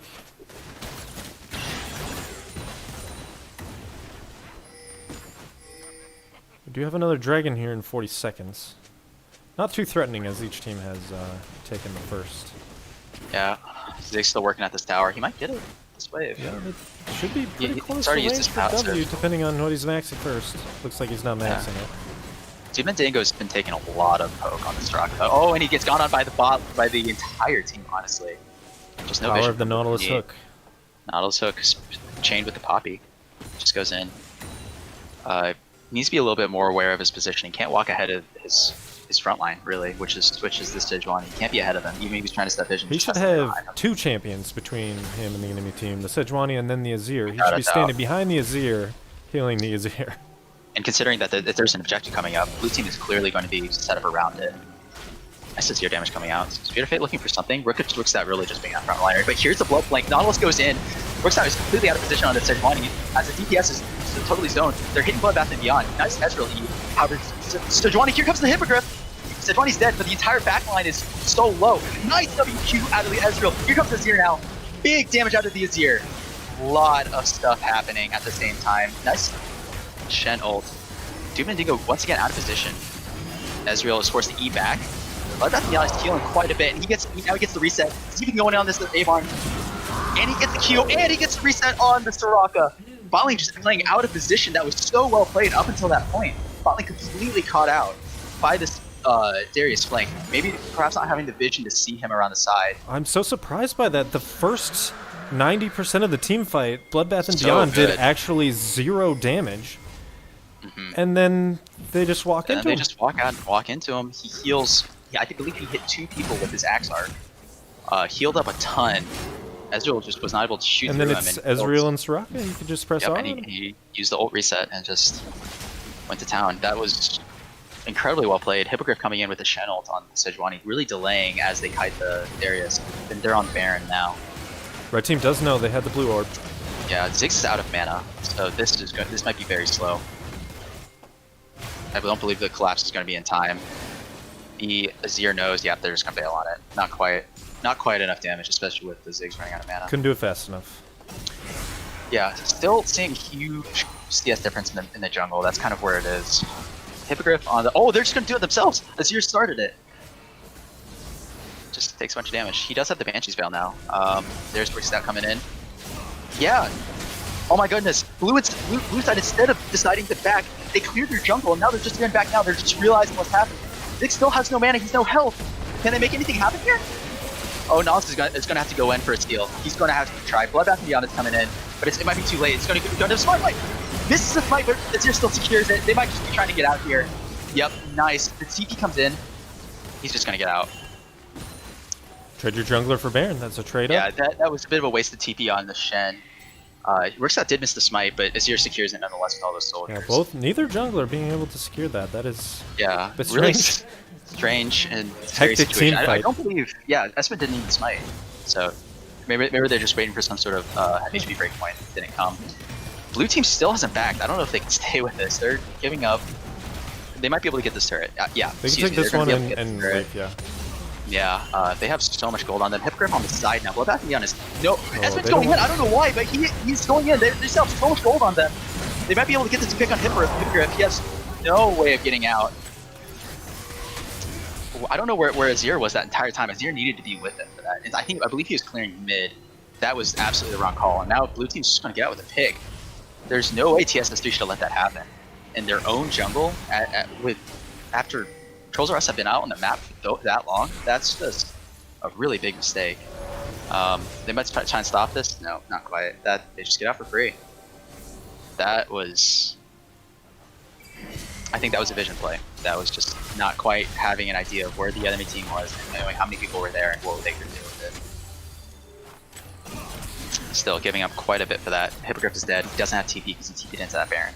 So it's just the 4 of them at best. They might just go for the drag. Coming up soon. Still 2 minutes on drag though. Yeah.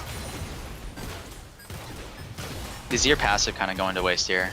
Missed the Ziggs W there. Not sure. A little bit, but I would assume they might it be setting up applies to pick here. The jungle? Nope, they have to here.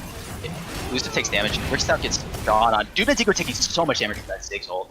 They might just have to disengage. Soraka is now out of health. Lucifer's taking quite a bit. Yep, they're just going to reset. Abarn's going to go for this blue. That'll be very useful for them in the future. However, this is kind of a waste of Baron so far. Yeah, they've gotten the one. They've traded 1 for 1 on turrets. TSS3 really not getting anything on this Baron. Not quite. At the beginning of the Baron play was just a little too hectic. Yeah, losing that Shen, it was ultimately a good call to go for Baron. They were able to secure it, get out with almost everyone. But some of the decision making following that was maybe not what they needed to happen. Straka walking too far forward yet again, but he's realizing where he is and where the enemy team is, and he's just kind of gonna have to leave. This dragon coming up soon though.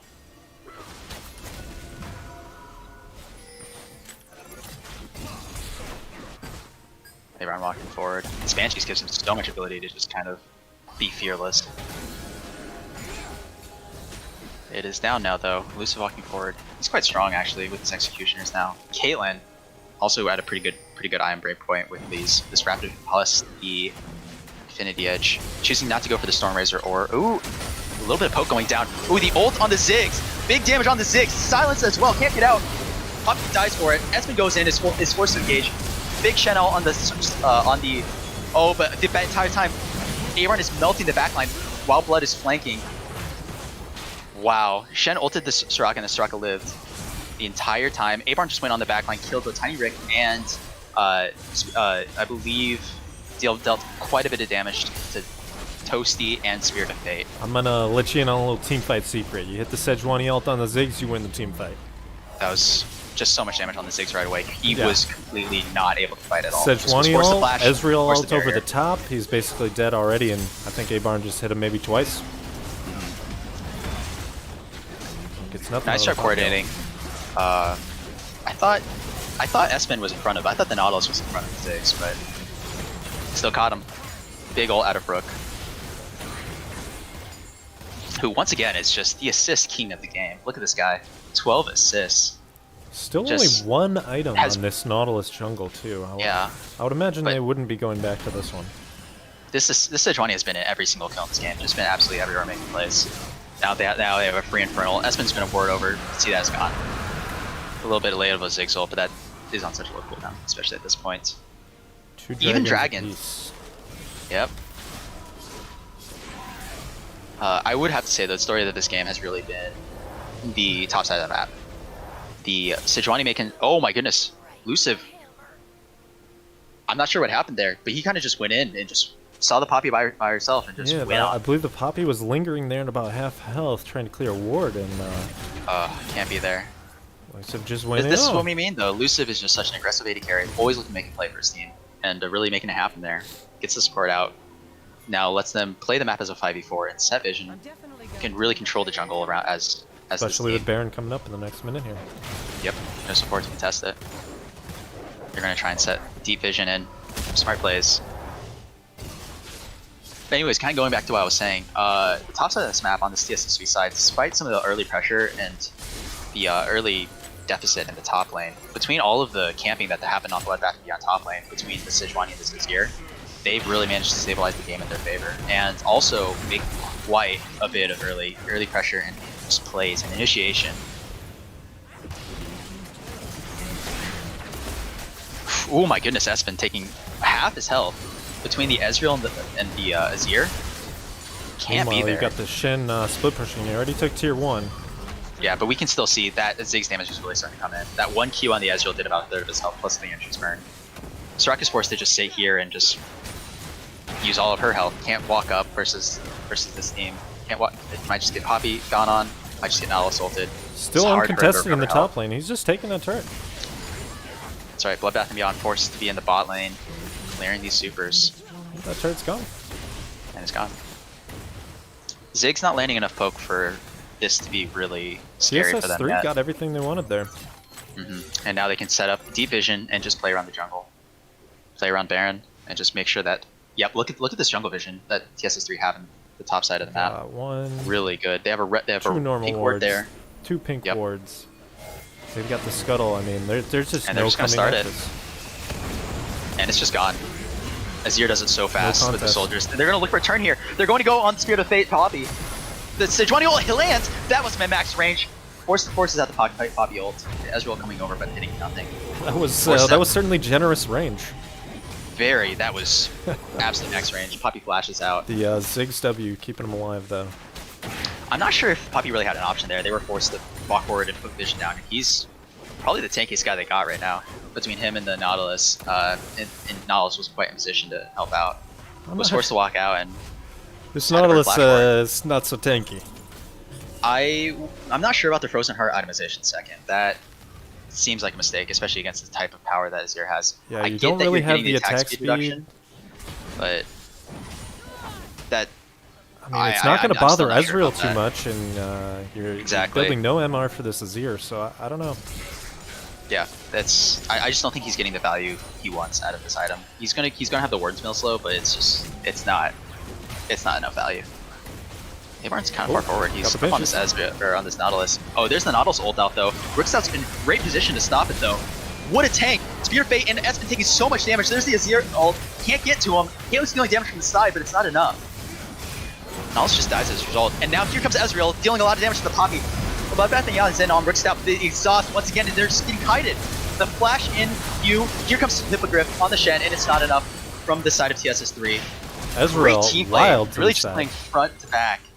Oh my goodness, excellent front to back team play. Just kiting back, letting Trolls R Us come to them, and we're looking like we're going to a game 3. This is looking very promising. Bloodbath and Beyond tried to flash into the team, and Abarn going in once again. Oh, and with the Q and the W. yeah, that's going to be Excellent game. job. Yep, and Doom Mandigo just once Rock- again standing still and taking the Ziggs. He has been an absolute magnet for these I think Ziggs. that was but just it doesn't matter. the Abarn is way too strong. Ziggs isn't enough for this. Hippogriff is too far in. He's taking a lot of tower damage, but Espen, he's in. He's trying to save the game. Ziggs does a lot of damage. They don't have a wave, but Espen is just too squishy. Ziggs got no against mana. this Azir. Ziggs has no mana. Nice. Azir ult is back up, and he does so much damage. This Azir Oh, absolutely no took over the inhibitor? game. The inhib respawns. Oh my goodness. A little bit of a troll, but it's See if not he going can to save change it. the result. Blood is up. Abarn has blue buff though, and it's not going to be enough. There's Good in the enough Nexus. flash. He's getting kited, and it's over. Oh, the kiting. That man, that feels so bad as the Darius. You're just trying to make plays happen. Whether you're getting exhausted or you're getting flashed on or you're getting Shen ults, it's just so tough for him to make plays. He's just getting kited by this Ezreal, by this Azir. It's a really tough game for him to play. But credit absolutely to the Azir plus the top side of the map and just TSS3 as a whole, making big plays happen over the I'm course excited. of the We're going to game 3. game. Yeah, play that Silver Scrapes, making it hype. Dude, Silver Scrapes got copyright, man. Oh no. Okay, well maybe not. We'll play the TSS3 Scrapes. Oh, and there's that Ziggs damage actually. Look at that. That is Really, the poke coming impressive through. damage. Not bad at all. Would I like Damage to graph- see a little bit more damage out of the Caitlyn for them to sure. really pull this one out, I think. For sure. Caitlyn had a hard time playing the game. She was in a position to make some headshot procs happen and some Speaking of things. hard but time playing the game, Yeah. the Nautilus below both supports. That's a rough one. But he had such a disastrous early clear and just couldn't quite make the ganks happen as you would want. I think if he as just the game gets a moved forward. leash and does Raptors Yeah, the level Raptors. 2, he might be okay. I'm not sure what the call was there. We got Abarn though with the perfect KDA. 12, 0, and 12, 7. Yeah. Wow. Pretty incredible, actually. Yeah. Wow. Um, Wow. Overall, just excellent play out of TSS3. All right. Well, I'm excited to get into a game 3, but we are going to take a little bit of a break. I'll see you guys soon. Have a good one.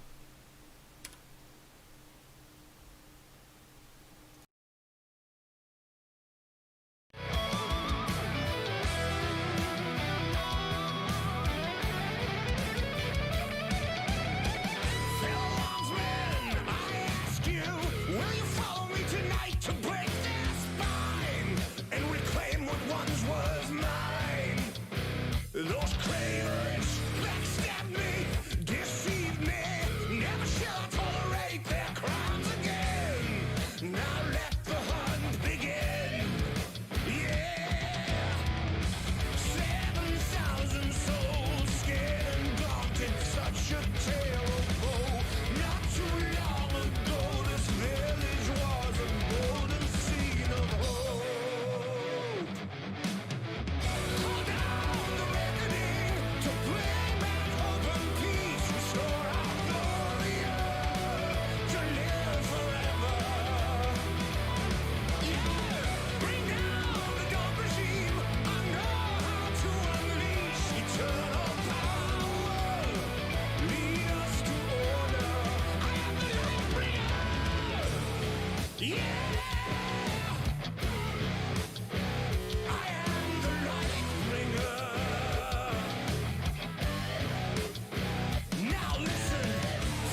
All right, we are in champion select for game 3. Get hype. Ooh, man, yeah. I gotta say, it would have been disappointing if this series had turned out any other way. But this is so exciting. Going to a game 3 in that fashion, where Yeah. Abarn and TSS3 really making a statement with that last game, making a lot of really big plays. Yeah, I'm curious if Trolls R Us are going to make any adaptations to their bans for the mid lane after that Zir performance.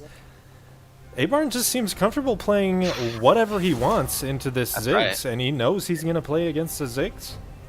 They have been targeting Abarn a lot with these bans, but let's see if they stick with that strat or continue to give him.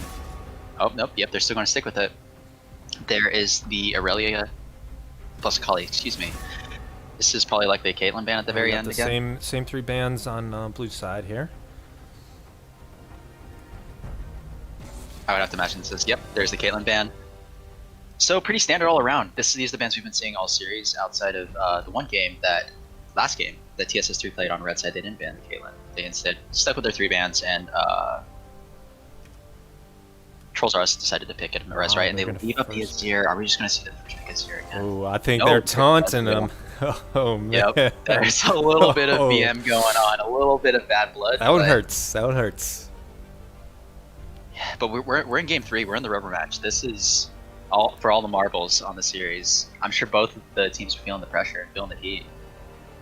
Yeah. The thing is, Abarn can he's free to pick that Azir early because I'd say there's a 97% chance he's playing against the Ziggs again.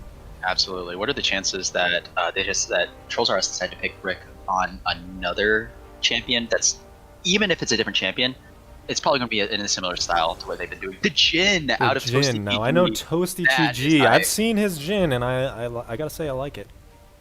Yep. Really excited to see, especially both AD carriers are out now, so we know what the bot lane is going to look like. I want to see how the teams decide to adjust around that. Rick's not most likely just picking for himself. This is probably going to be the jungler, especially seeing this Sejuani come out already. I suspect Oh, no, we he's will picking the bot see a Lux They're out of looking to Spirit of save Fate that. in the bot lane with that Jhin. And they're just going to hope to That'd smash this be- bot lane. That is a lot of damage. Yeah. Really, a lot of damage. You layer the Lux Q with the Jhin W, you pop that with like a 4-shot and a Q, plus all the Lux's combo. That is going to be a very dead Soraka or an Ezreal if they ever catch him. There's the jungle pick. Ooh. I guess they wanted a little bit more time to think about the jungle pick in deciding to pick the Soraka on Brickstout instead of. Yep, there's the Zac. Lux.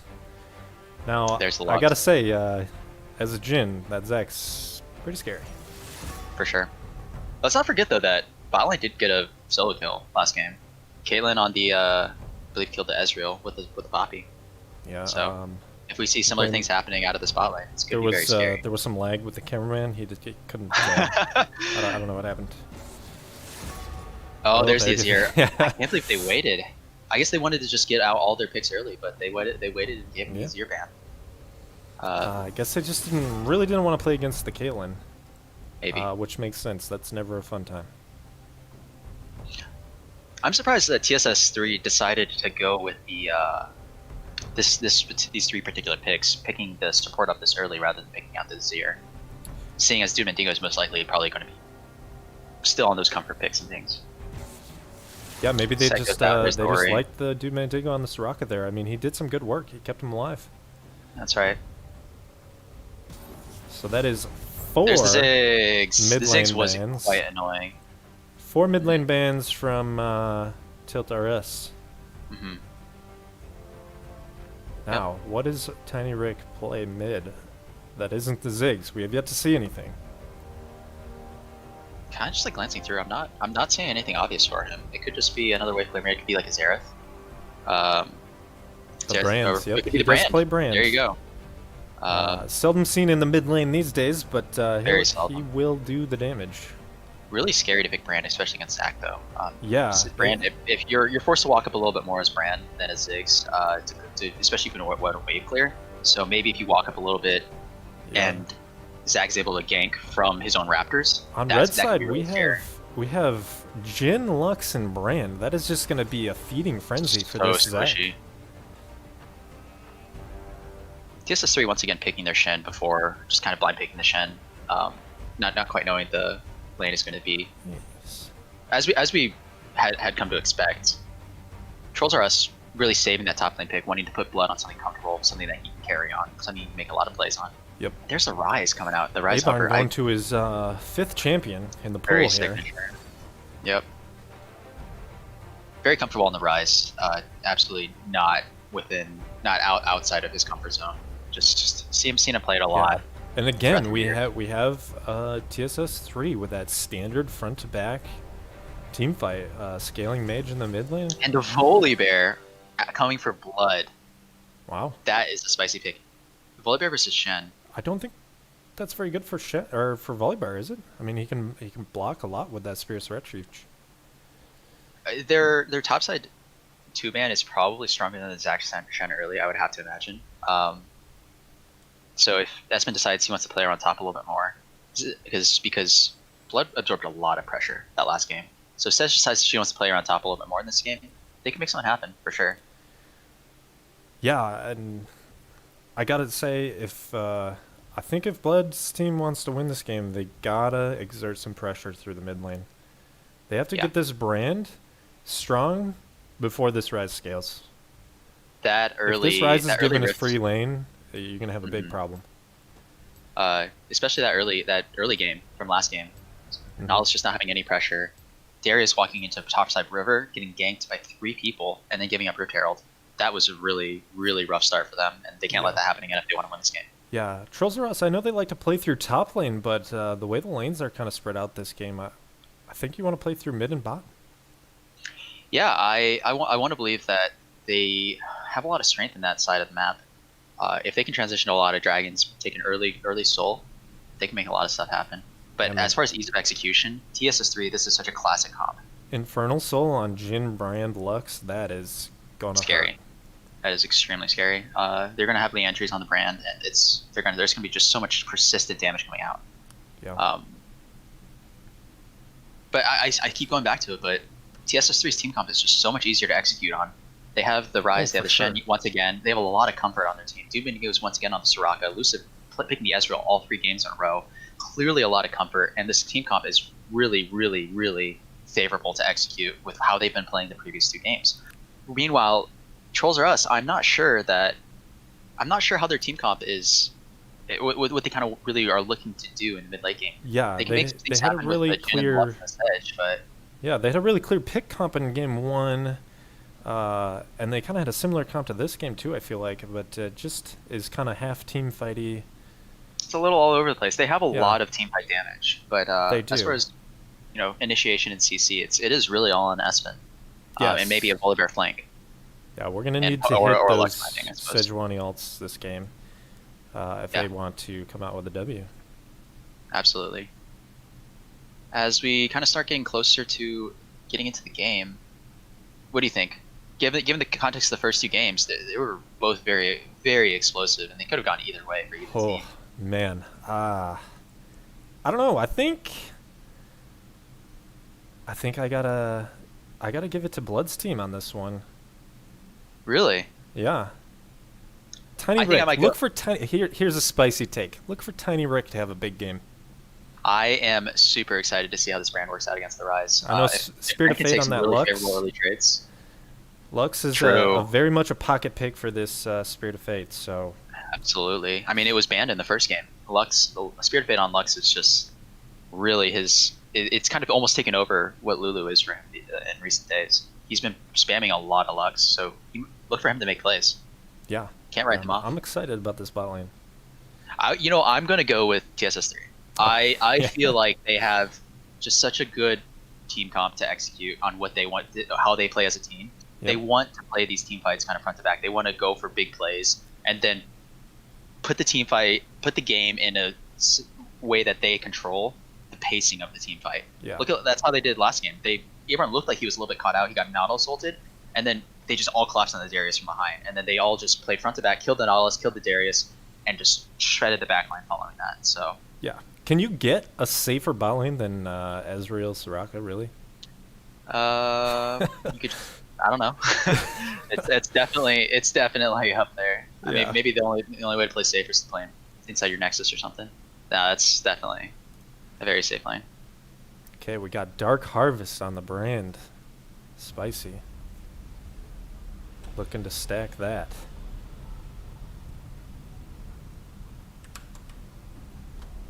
Yep, absolutely. Dark Harvest on the brand. Let's see what else is happening. Phase Rush. Overall, the runes are looking pretty what you would expect outside of that. Grasp.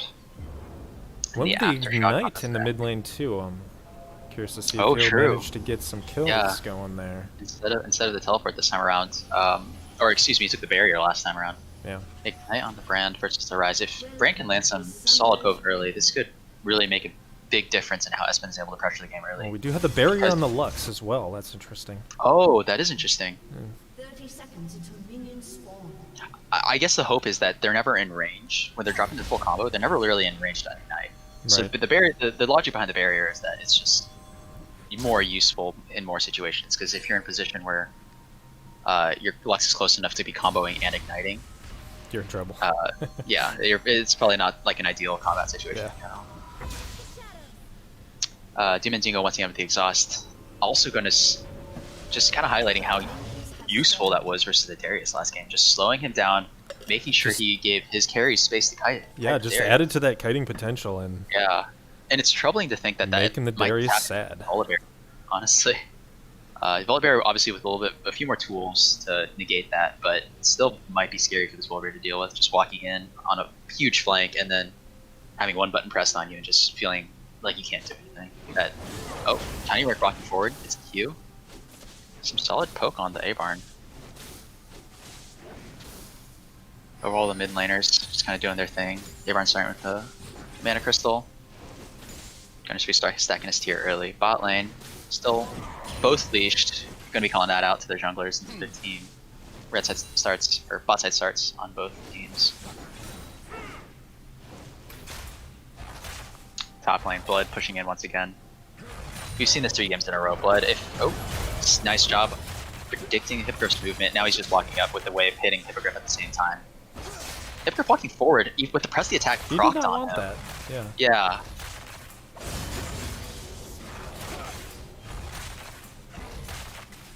He's probably going to be losing a lot of these minions under the tower. Yeah, already misses one. That's not ideal. Nonetheless, Toasty TG in a good position. This is definitely a strong lane. Ezreal's probably going to be doing a lot of farming under this tower. However, as we've seen, it's like kind of the story with all 3 games. Is Blood just relentlessly pushing in Hippogriff and kind of just begging Rick Stout to gank him. Just being like, I'm here. I can outplay you. Just gank me. And he certainly made it happen a few times, but once Abarn got strong enough and was able to rotate up there with him. Oh, nice. The WEQ combo on the Rise. But as I was saying, yeah, once Abarn got strong enough on the Azir and was able to just walk in mana, it got to the point where Blood was just overextended at that point, rather than being Brand with a miscue. strong. Rise can step up, no problem. Rise with miscue. He's just looking to clear this wave and leave. He has his full tier and TP. He can. Zac is Nice here, but taunt this on is- the. Zac is here. That's a strong Volibear, and Hippogriff is way too weak for this. Didn't have the Yeah, Zac not jump enough range. damage. Level 3 Zac, just not enough damage. Zac's early game kind of coming into play a little bit here. Wants to help out Hippogriff, but not quite able to deal really any damage at all. Looks like we're gonna have a fight over this scuttle, maybe. Yep. Red buff versus blue buff. This is definitely in favor of Sejuani. Health advantage to Sejuani. Oh no, maybe not. Health advantage as well. Oh, misses his W. Rise does have priority apparently. Rise. Oh my goodness, Hippogriff all of a sudden is full HP walking at Blood. The Blood's only trying to thing I juke can him think out, of but there it's- is like maybe Blood took a tower shot. Oh, I have Oh, to believe. Yeah, he no. has flash, so it looks like he tried to dive Hippogriff, and Hippogriff must have just. Oh, and he's gonna get out. He's gonna get out. He gets the shield, and Aspen is here now. Hippogriff, a little too greedy. He needed to commit to one direction or not. Zac coming in. He's going for the. Oh, nice flash. Misses his E though, and the first blood on Espen. Rook Stout not quite able to make the skill shot happen. Hippogriff just being a little too indecisive. That's heartbreak right there. That is heartbreaking. Blood playing that really well around the alcove. he just kept dancing around it. He had full vision of Hippogriff. Hippogriff had to commit to a direction. Instead, he just kept walking back and forth to get Sejuani time.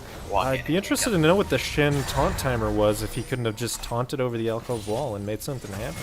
Yeah, if he had committed to one or the other, and then taunted back in the other direction if he was wrong, that might have worked out for them. But just a little too indecisive, and that pays for it. This is great to see, though. Espen struggling in the early game of both the previous 2 games, getting the first blood here. Absolutely.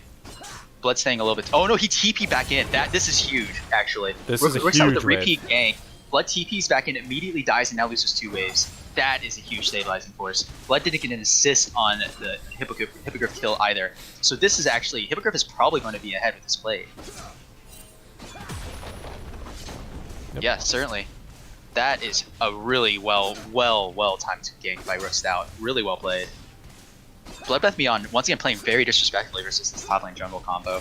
Just not respecting the fact that Rook Stout can come back and just gank him yet once again and take control of the lane. Yeah, I think it's just a matter of winning lane 2 games in a row and thinking he's stronger than he was. Sure. Mid lane, kind of a farm fest. This Rise out of mana, though. Might be a little bit hard to clear this wave. Just gonna be using his E's. Espen now bot side, placing wards, taking scuttles. Up in CS, that's a huge positive force for Espen this game. Yeah. Versus Rook Stout. Rook Stout was insurmountably ahead in the jungle last game. And quite far ahead even in the first game that they lost. Yeah, last game I'm gonna give him a little bit of a pass. I don't know what they were thinking in Champ Select. That really wasn't the pick. Absolutely, yeah. The Nautilus jungle pick, and then deciding to start Raptors might have been a Champ Select problem. Good stuff happening around the map though. Really exciting to see how these teams are playing early game. Nothing coming up as far as junglers. They're just kind of comparing at the moment. Bryce coming back into lane now, but we're seeing CS differences develop in the bot lane.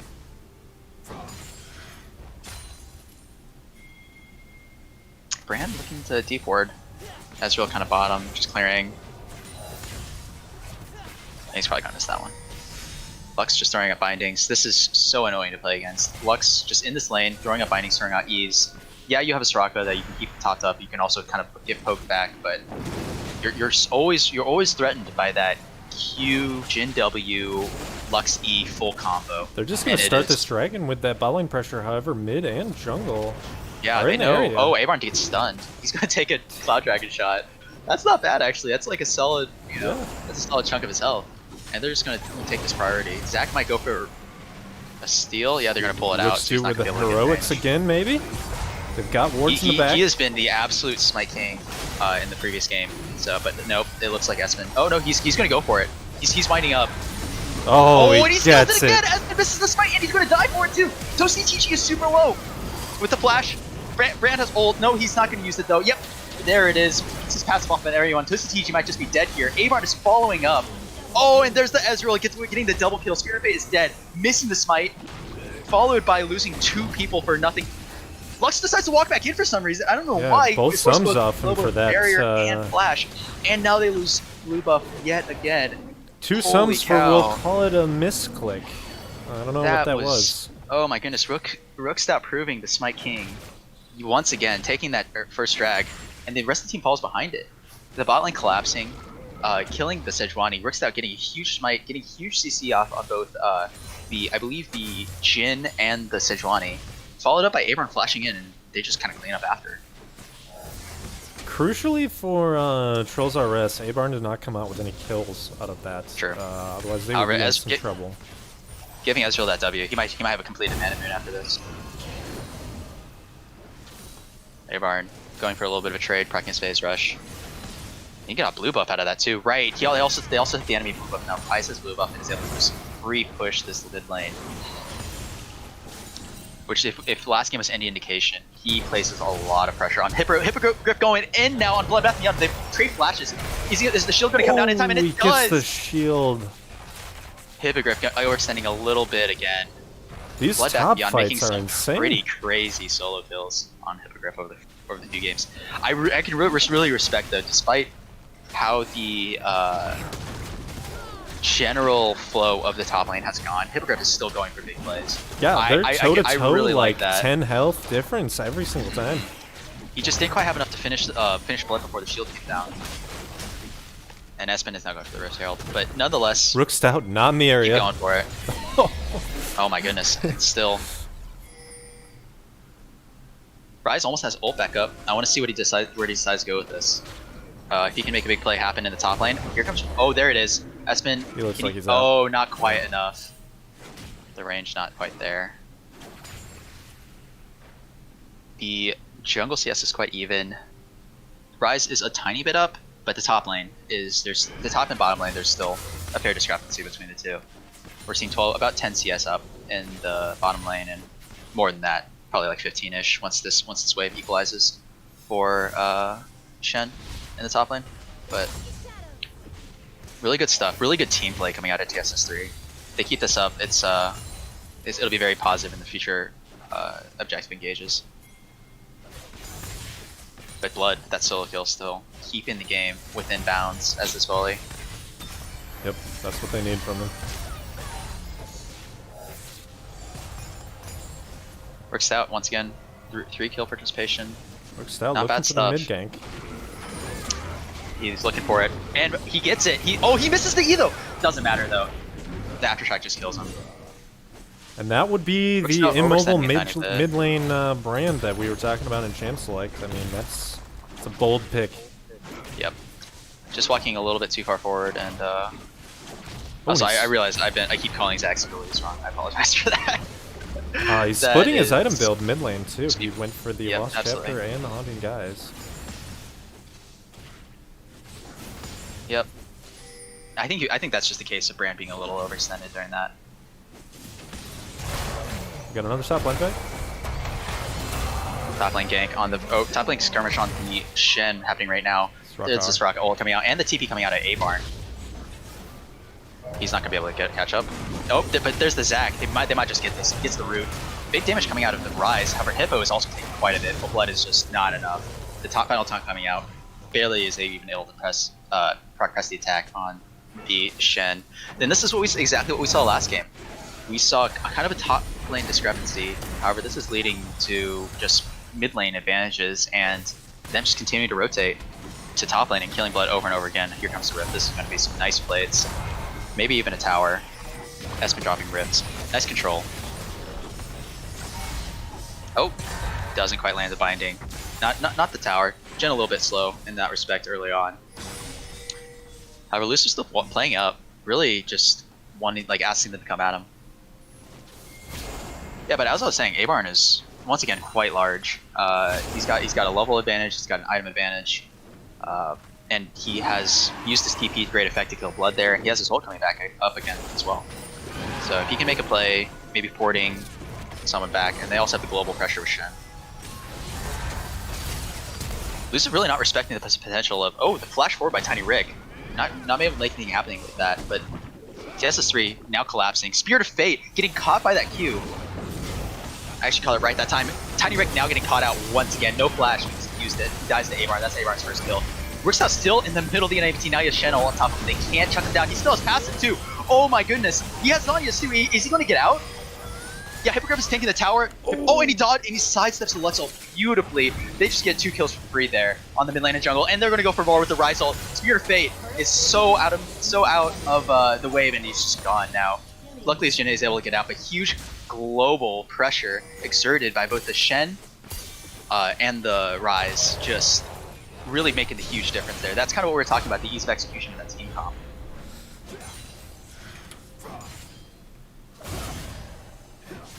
Now we're seeing Blood pushing mid lane. Still a huge CS lead top, but after what happened bot, he couldn't join. He already used his TP, and TSS3 is able to capitalize. Now Ryze is walking forward on the Volibear.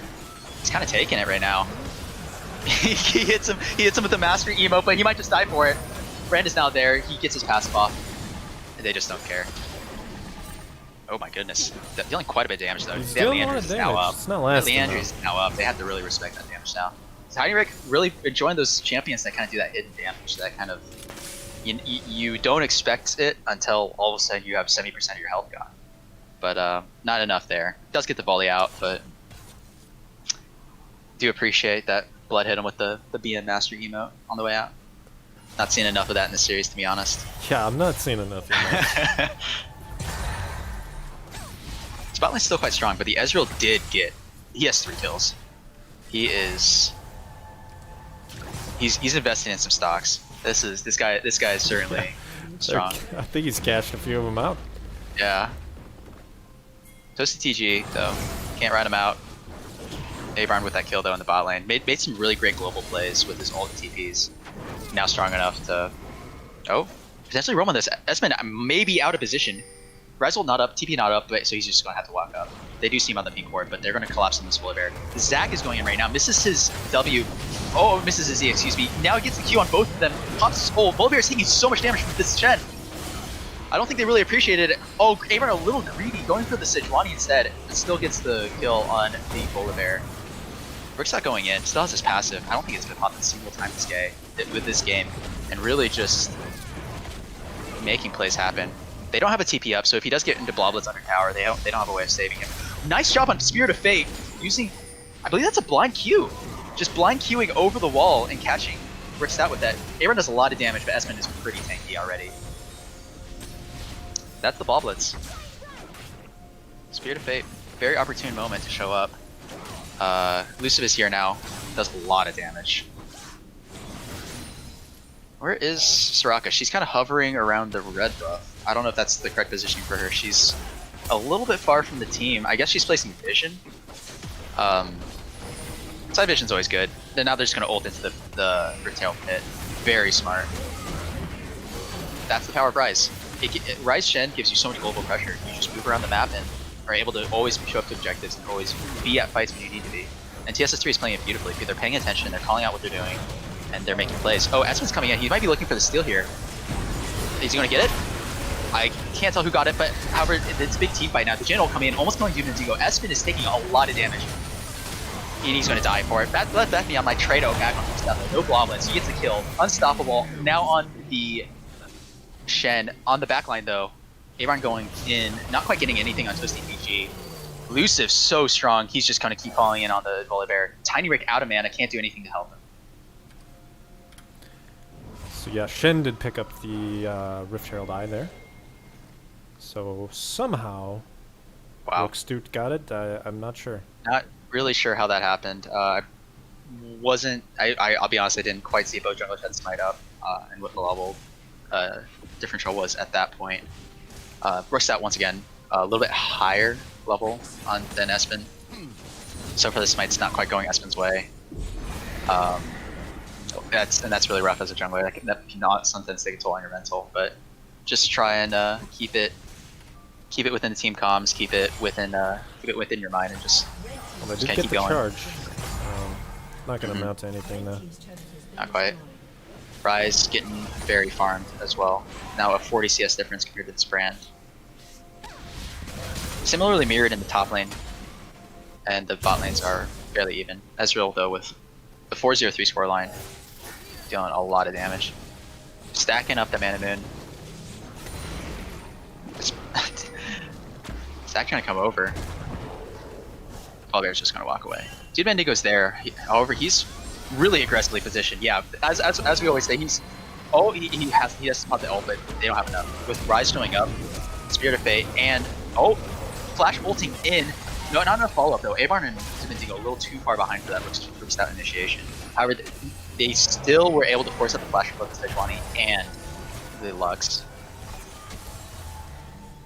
Sejuani is really tanky though. I don't want to undersell that. She is quite tanky. She can be quite a good front line if this Jhin is able to get some good shots in on either the That's a teleport bot lane. Rise. Not sure about that Oh, one. they're going for it. They're going for it. Nice TP in by TSS3. Making use of the Rise play. Fully forced to ult over the wall. Bloodbath and Maybe he's Beyond gonna should be have able to known get the out. positioning Nice of job. blue team there. I don't know if that was a bit of a tilt TP or what. I'm not sure. I think he thought his team might be able to come up and support him more. To push into bot side jungle, maybe. Yeah, and I guess here's the dragon for them. Unless, and the steal again. no. He's going in. He's doing so much damage to both Blood and to Espen. They're both dead. Now Tiny Rick out of position again. Walks up and ults, but doesn't quite get anything. Elusive going in, getting the triple kill on the Lux, dealing so much damage. The fail flash, but it doesn't matter. They've already won the team fight. They could possibly head to Baron as soon as it comes up. Triple kill. Hippogriff is so strong. Missing the smite again. That feels so bad. Eating into the wall. Ezreal with the Dragon Steel there. Yep, Ezreal, and he also burst down Sejuani at the same time. It's really popping off this game. I don't envy the position of having to 50-50 smite, I'll tell you that much. Yeah, especially when you're already at a level deficit. There's a lot of bursts coming in from the other team. Another thing that concerns me about Trolls R Us's team is how the Jhin is going to scale versus this Zac and this Shen.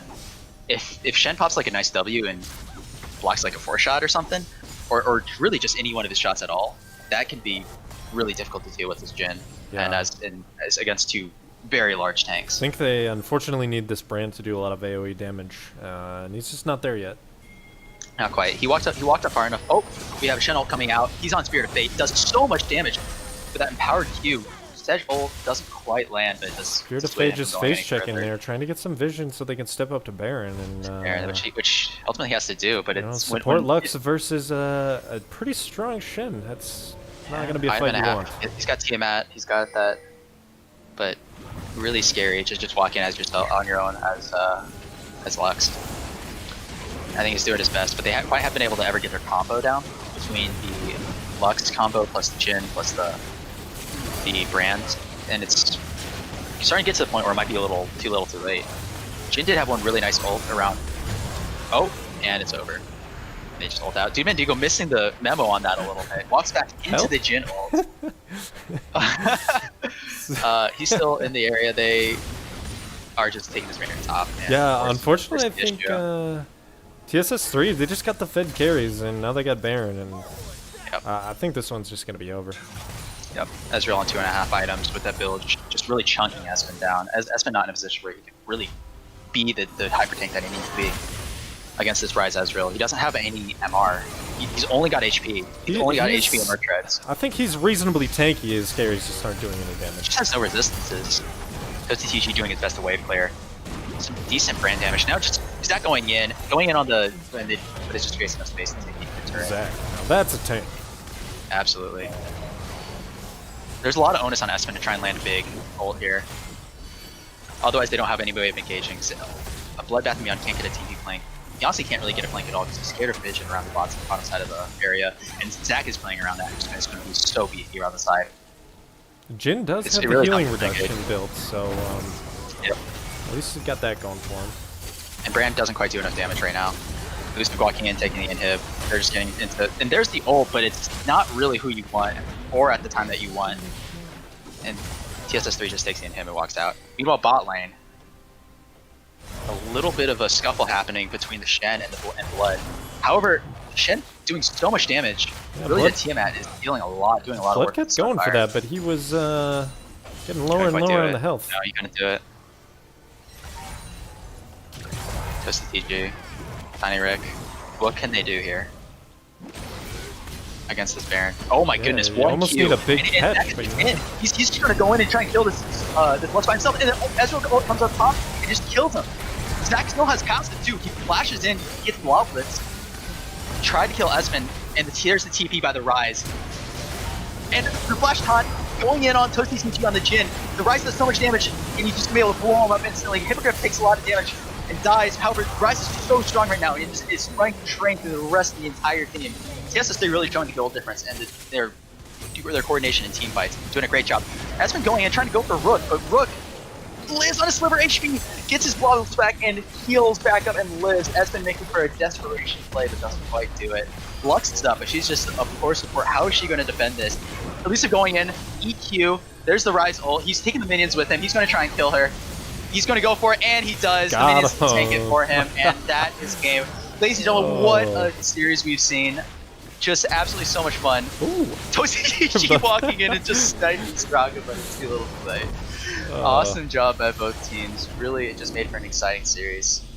TSS3 with the reverse. They lost the first game and proceeded to come back and make it happen the next two. really impressed with both of these teams. I think most of these squads are definitely forces to be reckoned with, and you can't underestimate anyone on either team because they can all make plays. Yeah, I think as you were calling out in Champion Select, just TSS3 just really had easier team comps to execute the win conditions. Absolutely, and they really showed that with how they played the mid game in the late game because they were able to follow up on what they were doing. For example, even that last fight, when Ezreal chunked the Lux super low, Rexall just went in. He's like, "I'm in. I don't even care. I'm just in." And then Ezreal layers his ult on top, and that's a free kill, and it's immediately a 4v5. Yeah, it was reasonable brand damage to be honest. He was having quite a rough time, but I think the Jin got really stonewalled. He couldn't quite make any shots happen that mattered. He was like putting down shots, but he got gone on and just really blown up by the Ezreal and the Rise. I think the carries goal difference was just too much. yeah, the carries for TSS3 just got they were printing money. Yeah, absolutely. That was honestly a fantastic series and just a really, really impressive showing for both teams. And couldn't have asked for more from this type of matchup. Obviously, going into it, we knew that TSS3 versus Trolls R Us was going to be a real highlight tilted to Season 3, a real Clash of the Titans, especially Clash of the Titans. between these two captains. So yeah. I think it definitely lived up to it. Well, I am excited for what week 2 brings. Got these teams playing together a little bit. I'm hype. Yeah, fingers crossed we see more of the same. More 3-game series, more hype. Yeah. All right, I think that's going to do it for us. Thanks for watching. Yep, thanks for watching.